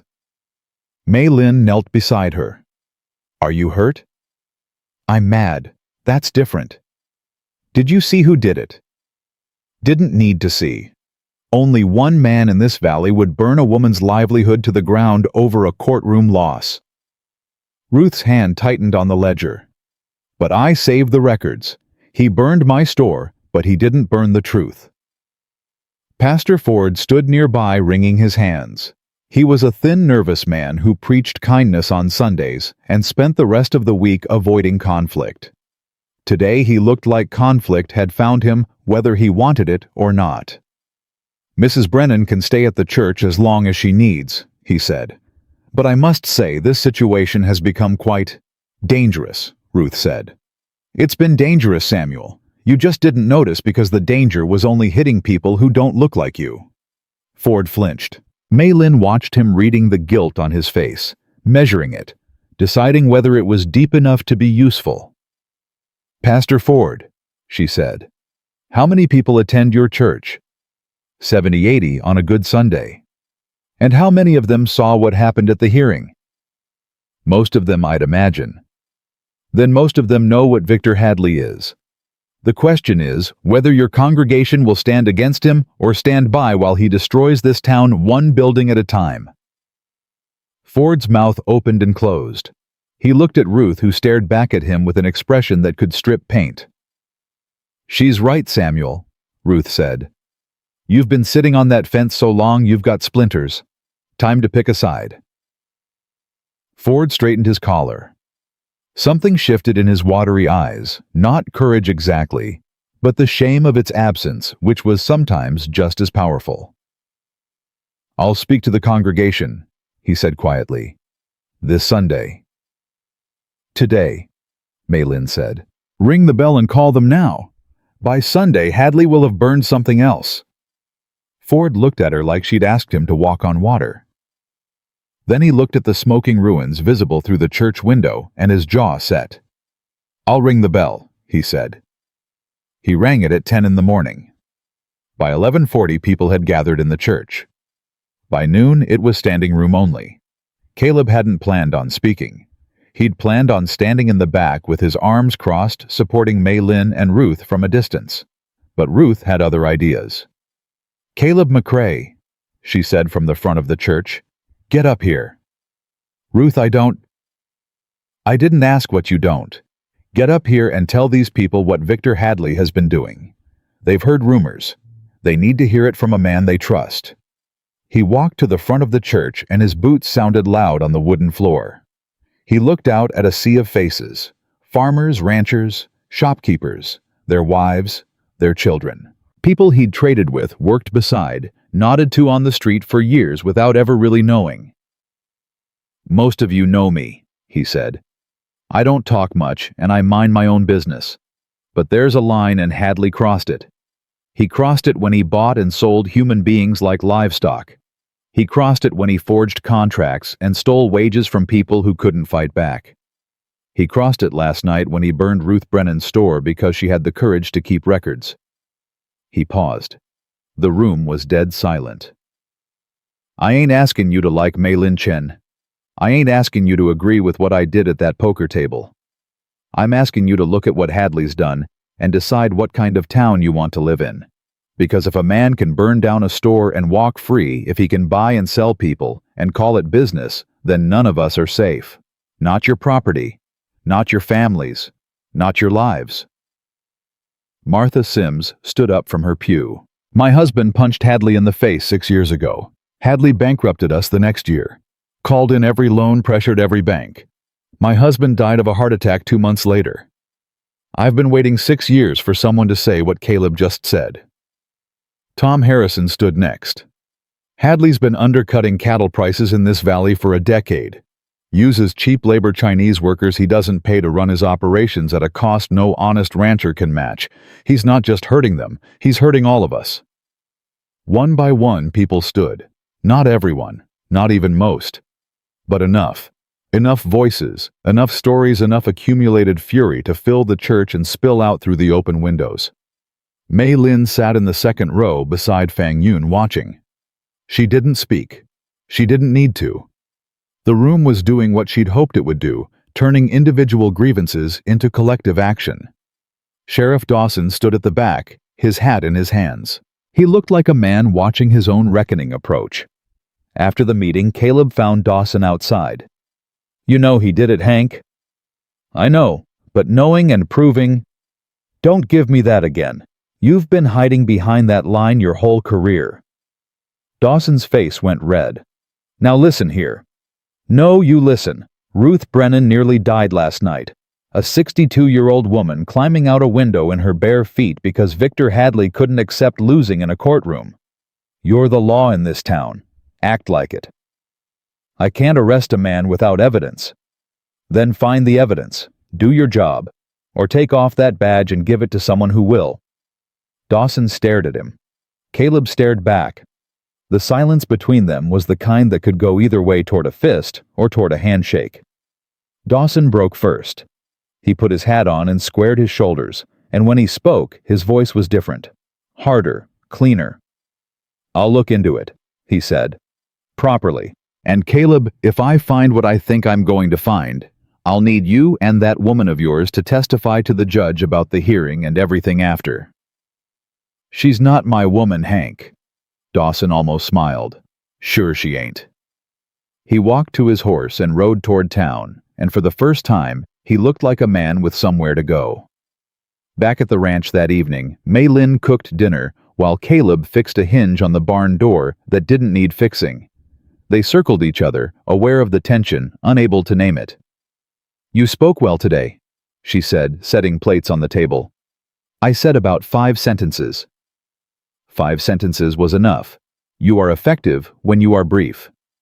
That a compliment? It is an observation. He sat down. She sat across from him.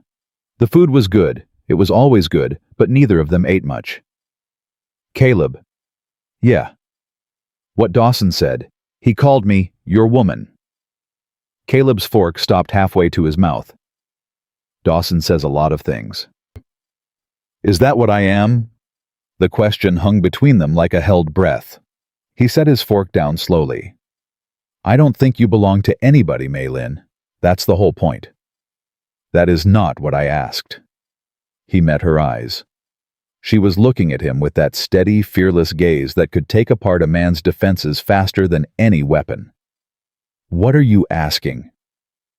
"I am asking if this is just protection, safety, a door with a lock, or if it is something else."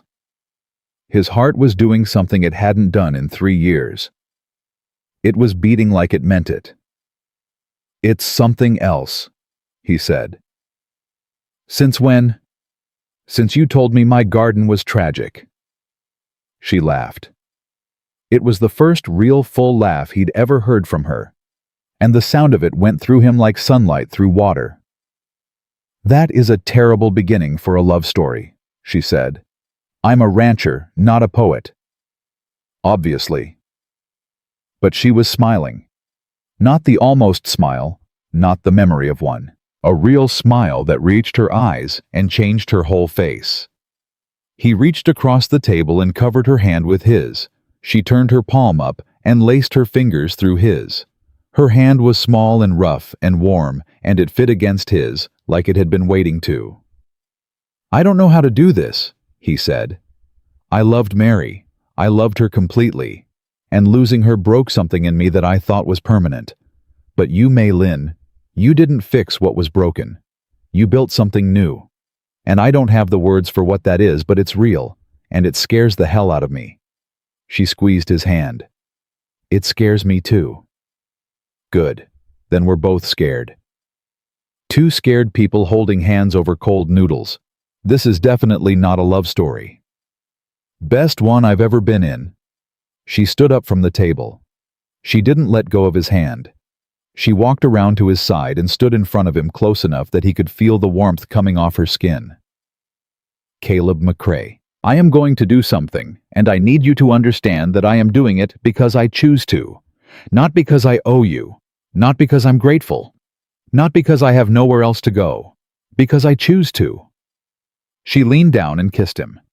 It was brief, firm, and unhesitating. When she pulled back, his eyes were closed. "Open your eyes," she said. He opened them. "Did you choose that?" he asked. "I chose that." "Good. Can you choose it again?" This time she laughed against his mouth, and he pulled her closer, and the kiss was longer, deeper, and tasted like ginger and mint, and something that neither of them had words for, because it was brand new, built from scratch on the ruins of old pain, and it was theirs. The next 3 days brought a reckoning that moved faster than anyone expected. Sheriff Dawson, it turned out, was a better lawman than anyone had given him credit for. He just needed a push. He rode to Hadley's office with a deputy and a warrant, and what he found there was enough to make a grown man sick. Forged contracts by the dozen, payroll records showing ghost wages, letters between Hadley and the San Francisco brokers discussing prices for workers like they were discussing cattle. And Franklin Bates, Hadley's clerk, broke in under an hour, sat in the sheriff's office and spilled 5 years of secrets like a dam giving way. Names, dates, amounts, methods. Everything Whitaker had testified to confirmed and expanded by the man who'd done the forging. Hadley tried to run. He packed a horse at midnight and headed for the mountain pass, but Tom Harrison and the Garrett brothers were waiting at the ridge. They didn't touch him. They just sat on their horses and blocked the road, 3 men in the darkness. "Turn around, Victor," Tom Harrison said. "Your running days are over." Hadley turned around. Dawson arrested him at dawn. The news traveled fast. By afternoon, Judge Morrison had issued orders releasing all of Hadley's labor contracts. 13 Chinese workers in the valley were suddenly legally officially free. Some of them had been in bondage for 5 years. Some of them had forgotten what freedom felt like. Fang Yun brought the news to the ranch. She rode up on a borrowed horse, barely able to stay in the saddle, laughing and crying at the same time. "It's done," she said in Cantonese, falling into Mei Lin's arms. "He's in jail. The contracts are void. Liu Wei is free. Chen Bo is free. Ah Ying is free. We're all free." Mei Lin held her friend and let the tears come.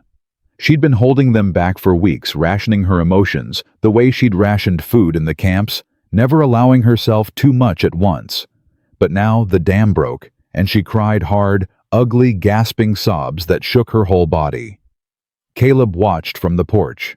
He didn't interrupt. He knew enough about grief and relief to understand that they looked the same sometimes, and both needed space. When Mei Lin finally pulled herself together, she wiped her face and walked over to him. "It's done," she said. "I heard." 13 people are free today because a stubborn rancher played a hand of cards. 13 people are free today because a woman from Guangzhou refused to be invisible. She leaned against him. He put his arm around her. They stood like that for a while, not speaking, just breathing together. Tommy rode up an hour later, grinning so wide his ears were in danger. "Mr. McCrae, Miss Chen, did you hear?" "We heard Tommy." "My ma says you're both invited to supper. She's cooking a ham. She says it's the least she can do." Mei Lin looked at Caleb. "A ham? Mrs. Walker makes a good ham. I will bring noodles. I think that'd go over real well." Tommy looked between them, noticed Caleb's arm around Mei Lin's shoulders, and his grin turned into something more knowing. "I knew it," he said. "Knew what?" Caleb asked. "Nothing, sir, nothing at all." He tipped his hat and rode away laughing. That evening, Caleb took Mei Lin to a place on the ranch she hadn't been. A small rise behind the barn where a wooden cross stood in the tall grass. The wood was weathered, but the carving was careful, deliberate. The work of a man who'd taken his time. Mary Ellen McCrae, beloved wife, 1845 to 1875. Caleb knelt and pulled the weeds that had grown around the base. Mei Lin stood behind him, silent, giving him the space. "Mary," he said quietly, "I want you to meet someone." Mei Lin's breath caught. "She's strong and she's stubborn, and she tells me my garden is tragic. She makes noodles that would make you jealous, and she saved 13 people's lives by refusing to give up. I think you'd like her. I think you'd like her a lot." He stood up and turned to Mei Lin. His eyes were bright but steady. "I'm not replacing her," he said. "I need you to know that." "I know. She was my first love. She'll always be part of this place, part of me. I would not want it otherwise." Mei Lin stepped forward and knelt beside the cross. She placed her hand on the warm wood. "Thank you," she said softly, "for making him the man he is. I will take care of him now." The wind moved through the grass, gentle and warm, carrying the scent of sage and wildflowers. Caleb helped her to her feet. He held both her hands and looked at her face, memorizing it in the evening light. "Stay," he said. The same word, the same weight as the first time he'd offered her the cabin, but it meant everything different now. "I already told you," she said. "This is my home. I'm not going anywhere." He kissed her forehead. She pressed her face against his chest. And on a dusty ranch 8 miles from a small town in Colorado Territory, 2 people who'd lost everything found the one thing that couldn't be taken away. Ruth Brennan moved into the cabin 3 days after the fire. Mei Lin had insisted, and Caleb hadn't argued, because arguing with Mei Lin was like arguing with weather, pointless and exhausting, and you were going to lose anyway. "I'm not a charity case," Ruth said, as Caleb carried her trunk inside. "Nobody said you were," Mei Lin replied, smoothing the quilt on the cot. "You are a woman who needs a roof. We have a roof. This is not complicated. I had my own roof for 30 years. And now you have ours. Drink your tea and stop being difficult." Ruth looked at Caleb, who was standing in the doorway, trying very hard to be invisible. "She always this bossy. Every single day. Good. This valley needs more bossy women." Ruth settled in, and the ranch changed again. It had been a place of solitude, then a place of 2, and now it was becoming something else entirely. Fang Yun came and went, sometimes staying overnight, helping in the garden that Mei Lin had coaxed from the drought-cracked earth into something miraculous. Tommy showed up 3 mornings a week for ranch work, and his mother started sending pies apple cherry peach until Caleb's kitchen counter looked like a bakery. "People keep bringing food," Caleb said one evening, staring at 3 pies, a loaf of bread, and a jar of preserves that Martha Sims had dropped off. "People are grateful," Mei Lin said. "People are nosy. They want to see us." "That too," she smiled. "Let them look. We have nothing to hide." But trouble wasn't done with them. Not yet. 2 weeks after Hadley's arrest, a letter arrived from Denver. Tommy brought it from town, and the look on his face told Caleb it wasn't good news. Caleb opened it at the kitchen table with Mei Lin and Ruth watching. He read it once, read it again, set it down and pushed it across the table to Mei Lin. "What is it?" Ruth asked. Mei Lin read the letter. Her face went still in that way Caleb had learned to fear the stillness that meant she was absorbing a blow. "Hadley made bail," she said. The words hit the room like a stone dropped in water. Ruth's cup stopped halfway to her mouth. Caleb's hands curled on the tabletop. "He has a new lawyer," Mei Lin continued reading. "From Denver. A man named Hargrove. He's filed a civil suit against Caleb for theft of property and destruction of a valid labor contract. He's also filed a separate claim arguing that the hearing was improperly conducted and that Judge Morrison should have recused himself." "On what grounds?" Ruth demanded. "On the grounds that Morrison's wife is a member of the Women's Christian Temperance Union, which has publicly opposed Chinese labor exploitation. They're arguing bias." Caleb stood up so fast, his chair scraped. He walked to the window and stood there, his back rigid, his fists at his sides. "He's not coming after me," he said. "He's coming after the judge. If he gets Morrison removed, he gets a new hearing with a different judge, one he can buy." "Yes," Mei Lin said. "Can he do that?" Tommy asked from the doorway. Nobody had noticed him lingering. "Money can do almost anything in this country," Mei Lin said. "We learned that the first time." Ruth slammed her hand on the table. "Not this time. I didn't lose my store and nearly my life to watch that snake slither back. Caleb, sit down. We need to think." Caleb sat. They thought. The civil suit is a distraction, Mei Lin said after a long silence. Hadley doesn't care about the money. He cares about the criminal charges. If he can discredit the hearing, he can argue that Bates's testimony was coerced, that Whitaker's evidence was tainted, that the whole case collapses. Will it work? Caleb asked. Not if we get to Hargrove's argument first. We need Morrison to address the bias claim before Hadley's lawyers can build momentum. And we need someone with legal standing to defend the original hearing.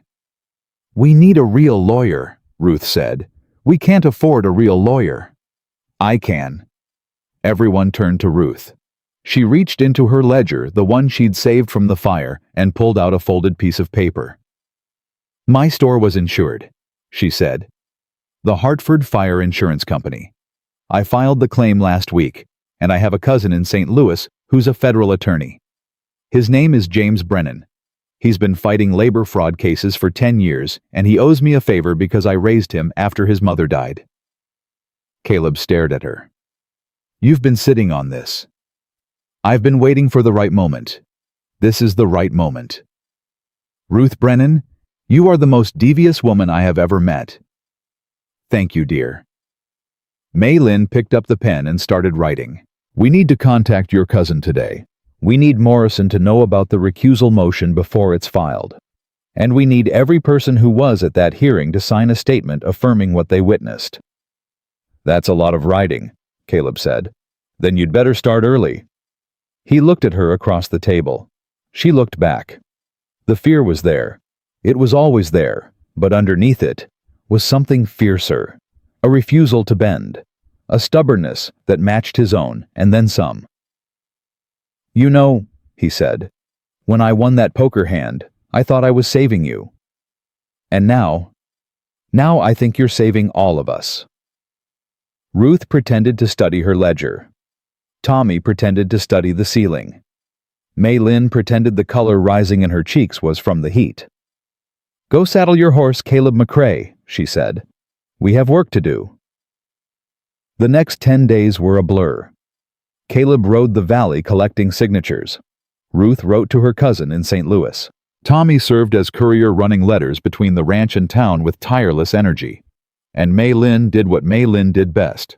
She organized. She planned, she built the case, brick by brick. But it was what happened on the 8th day that changed everything. Mei Lin was alone at the ranch. Caleb had ridden to the Harrison spread, Ruth was in town, and Tommy was on a courier run. She was in the garden when she heard horses. 2 of them coming fast. She stood up and reached for the knife at her belt. Then she saw who it was, and her hand went still. Silas Stone. And behind him, Victor Hadley. Hadley was out on bail, but nobody expected him to come here. Not to the ranch. Not in broad daylight. And yet here he was, riding into the yard like he owned it, Silas, trailing behind him like a dog that had been kicked so many times it didn't know how to do anything but follow. Mei Lin didn't run. She didn't scream. She walked to the porch and stood at the top of the steps. Her hand on the knife, her back straight, her heart hammering so hard she could feel it in her teeth. Miss Chen, Hadley said, dismounting. He was smiling. That rattlesnake smile. We need to talk. Get off this property. Now. I just want a conversation. Civilized like. There is nothing civilized about you, Mr. Hadley. You are trespassing. Silas hung back, not meeting her eyes. He looked smaller than she remembered. Thinner. The kind of man who shrinks when he's not holding power over someone weaker. Hadley walked toward the porch. Mei Lin didn't move. He stopped at the bottom of the steps and looked up at her. I'm going to make you an offer, he said. One time. You drop the criminal charges. You convince your rancher to drop the testimony. You tell Morrison you made the whole thing up. And I'll walk away. You'll never see me again. And if you refuse, I'll make sure every Chinese worker in this territory pays for what you did. I have friends in Washington. The Exclusion Act is coming, Miss Chen. You know it, and I know it. When it passes, every Chinese person in this country becomes illegal. And I'll make sure the enforcement starts right here in Silver Creek." The threat was real. Mei Lin knew it was real. The Chinese Exclusion Act had been debated in Congress for years, and everyone knew it was only a matter of time. Hadley wasn't bluffing. He had connections. He had money. And he had the kind of bottomless cruelty that made him willing to destroy hundreds of lives to win a personal vendetta. "You would punish innocent people," she said. "People who have done nothing to you." "I'm a businessman, Miss Chen. I don't punish. I leverage." "You are a monster." "I'm a realist. And right now reality says you're alone on this ranch with no husband, no protection, and no legal standing. Reality says, I hold all the cards." Mei Lin looked at him.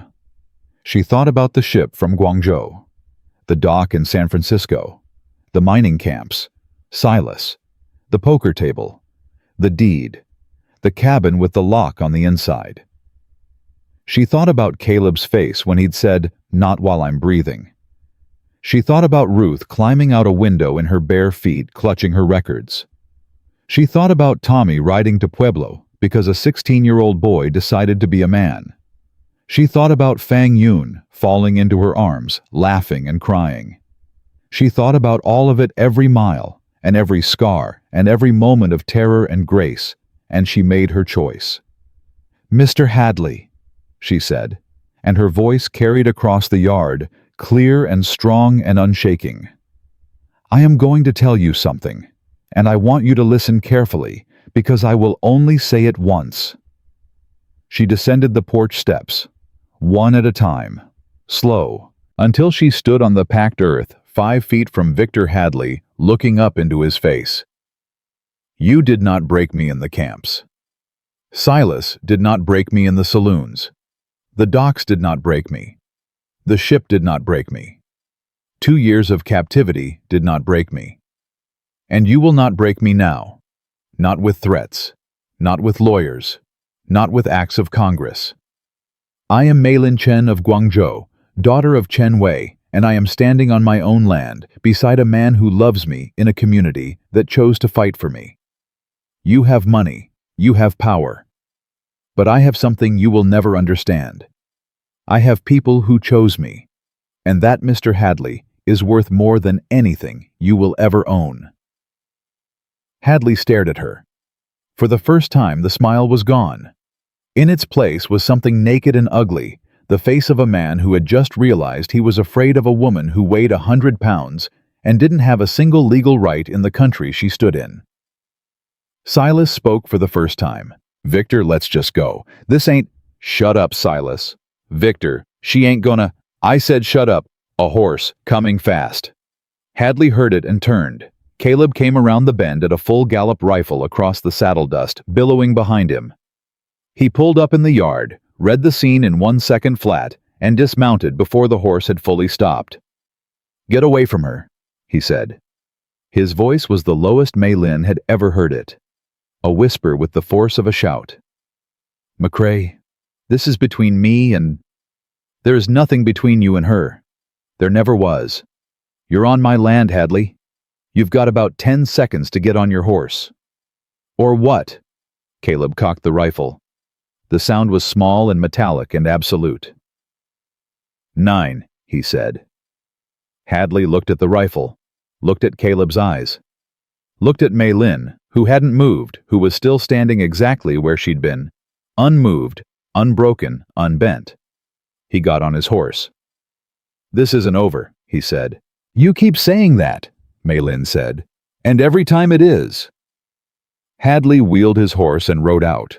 Silas followed, hunched in his saddle, already forgotten by everyone in the yard. Caleb lowered the rifle. His hands were shaking. "How did you know?" Mei Lin asked. "Tommy saw them on the road, rode to Harrison's place and told me. I've never ridden so fast in my life." "I was handling it." "I know you were. I saw you, standing there like you were 10 feet tall." "I was terrified." "I know. That's what made it brave."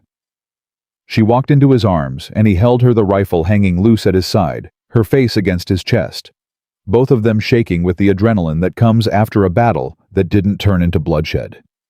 "He threatened the others," she said into his shirt. "The Chinese workers. He said when the Exclusion Act passes, he'll make sure enforcement starts here." Caleb's arms tightened around her. "Then we make sure these people have protection before that happens. Legal protection, community protection, whatever it takes." "You're talking about changing the whole valley." "I'm talking about doing what's right. Same thing I've been talking about since the saloon." She pulled back and looked at his face. "Caleb, I love you." She said it plainly, the way she said everything, without decoration, without apology, without hiding behind metaphor. 3 words clear as water. He kissed her. Hard. In the middle of the yard. In broad daylight. With the dust still settling from Hadley's retreat, and the horses watching with mild equine interest. "I love you too," he said when he pulled back. "Since the night you told me I eat like a man who's given up on living. You did eat like that. I don't anymore." "No, you don't." 3 weeks later, James Brennan arrived from St. Louis. He was Ruth's opposite in almost every way. Tall, soft-spoken, meticulously dressed, but he had the same sharp eyes and the same iron spine. He reviewed the evidence in 2 days and filed a federal complaint against Victor Hadley for labor trafficking fraud and conspiracy. The federal charges changed everything. Hadley's Denver lawyer withdrew. His recusal motion died. Judge Morrison's original ruling stood reinforced now by the weight of federal law. Hadley went to trial in September. Franklin Bates testified for the prosecution. Ed Whitaker testified. Ruth's records were entered as evidence. And although Mei Lin and the Chinese workers still couldn't testify under territorial law, James Brennan found a way around it. He called Caleb, Ruth, Tommy, Pastor Ford, and Sheriff Dawson as witnesses, who could describe what the workers had told them, establishing the pattern of abuse through the voices of those the court would hear. The jury deliberated for 4 hours. Guilty on all counts. Victor Hadley was sentenced to 12 years in federal prison. Silas Stone, who turned witness in exchange for leniency, got 2 years. Franklin Bates got 5. The Pacific Mining Consortium was dissolved, its assets seized, its contracts voided permanently. On the day of the verdict, Mei Lin stood on the courthouse steps and read a statement. Not to the court wouldn't let her speak. She read it to the crowd gathered on the street. Ruth had arranged it. Pastor Ford had publicized it. The whole town came. She read it in English, then in Cantonese, so that every person present could understand. "My name is Mei Lin Chen. I was brought to this country against my will. I was sold beaten and told I was worthless. I was bet in a poker game like a horse or a sack of flour. But I am standing here today because one man saw me as a person. And then another person did. And then another. Until there were enough of us to fill a courtroom and say, 'No more.' I cannot change the laws of this country. I cannot make the men in Washington see me as a citizen. But I can stand here on this street in this town that became my home and say that I am free. Not because someone gave me freedom, because I took it. Because we took it, together." The crowd was quiet when she finished. Then Ruth Brennan started clapping. Then Tommy. Then Martha Sims. Then Tom Harrison. Then Pastor Ford, who was crying openly and didn't seem to care who saw. One by one, the people of Silver Creek stood and applauded, and the sound of it rolled down Main Street and out across the valley, carried by the wind. Mei Lin folded her paper and walked down the steps to where Caleb was waiting. He took her hand. "Quite a speech," he said. "I practiced on your horse. She was a good audience." "She's a good listener." "Better than you." "That's fair." They walked to the wagon together. Behind them, Fang Yun was embracing Liu Wei. Ruth was arguing with the newspaper editor about getting the story right. Tommy was telling anyone who would listen about his ride to Pueblo. Sheriff Dawson was shaking hands with James Brennan. And the Chinese workers, 13 of them freestanding in the sunlight on a street where 6 months ago they'd been invisible, were looking at each other and beginning slowly, cautiously to smile. Caleb and Mei Lin were married on a Sunday in October when the heat had finally broken and the first cool winds came down from the mountains. Pastor Ford performed the ceremony. Ruth stood as witness. Tommy served as best man and cried harder than anyone. The wedding was small, just the people who mattered, but the reception spilled out of the church and onto the street, and somebody brought a fiddle, and somebody else brought a drum, and by the end of the evening the whole town was dancing, and if you'd told any of them 6 months ago that they'd be celebrating the marriage of a rancher and a Chinese woman, they'd have called you crazy. But then the whole story was crazy. A poker game, a worthless deed, a cabin with a lock on the inside, a garden saved from drought, a boy on a horse, a shopkeeper's records, a courtroom full of people who chose to stand. That night in the house that had once been lonely and was now full, Caleb found Mei Lin on the porch. She was looking at the stars, her shawl around her shoulders, her face calm and open in a way he'd never seen before. The fear was gone. Not buried, not pushed down, not rationed. Gone. "Mrs. McCrae," he said, testing the name. She turned to him. "I am keeping Chen. I wouldn't have it any other way. Mei Lin Chen McCrae. It's a lot of name. You're a lot of woman." She laughed. That full, real laugh that still surprised him every time. "Sit with me." He sat beside her. She leaned against him. He put his arm around her. "Do you remember what you said the first night?" she asked. "When you brought me here?" "I said the door has a lock on the inside." "Yes." That was the moment. The moment. The moment I began to believe that surviving might be worth it. He pulled her closer. She pressed her face into his shoulder. "It was worth it," he said. "Every mile. Every mile." She lifted her head and kissed him slow and sweet with the taste of celebration still on her lips. Then she took his hand and led him inside into the house they'd built together, not from timber and nails, but from trust and courage and the stubborn, relentless belief that two broken people could make something whole. The door closed behind them. The stars burned on overhead, and on a ranch 8 miles from Silver Creek, Colorado, a light shone in the window, steady and warm and unwavering like a promise kept. Like a life chosen. Like a love that no deed could hold, and no fire could burn, and no law could break, because it was built on the only foundation that lasts two people who looked at each other across an impossible distance and said, "I choose you," and meant it, and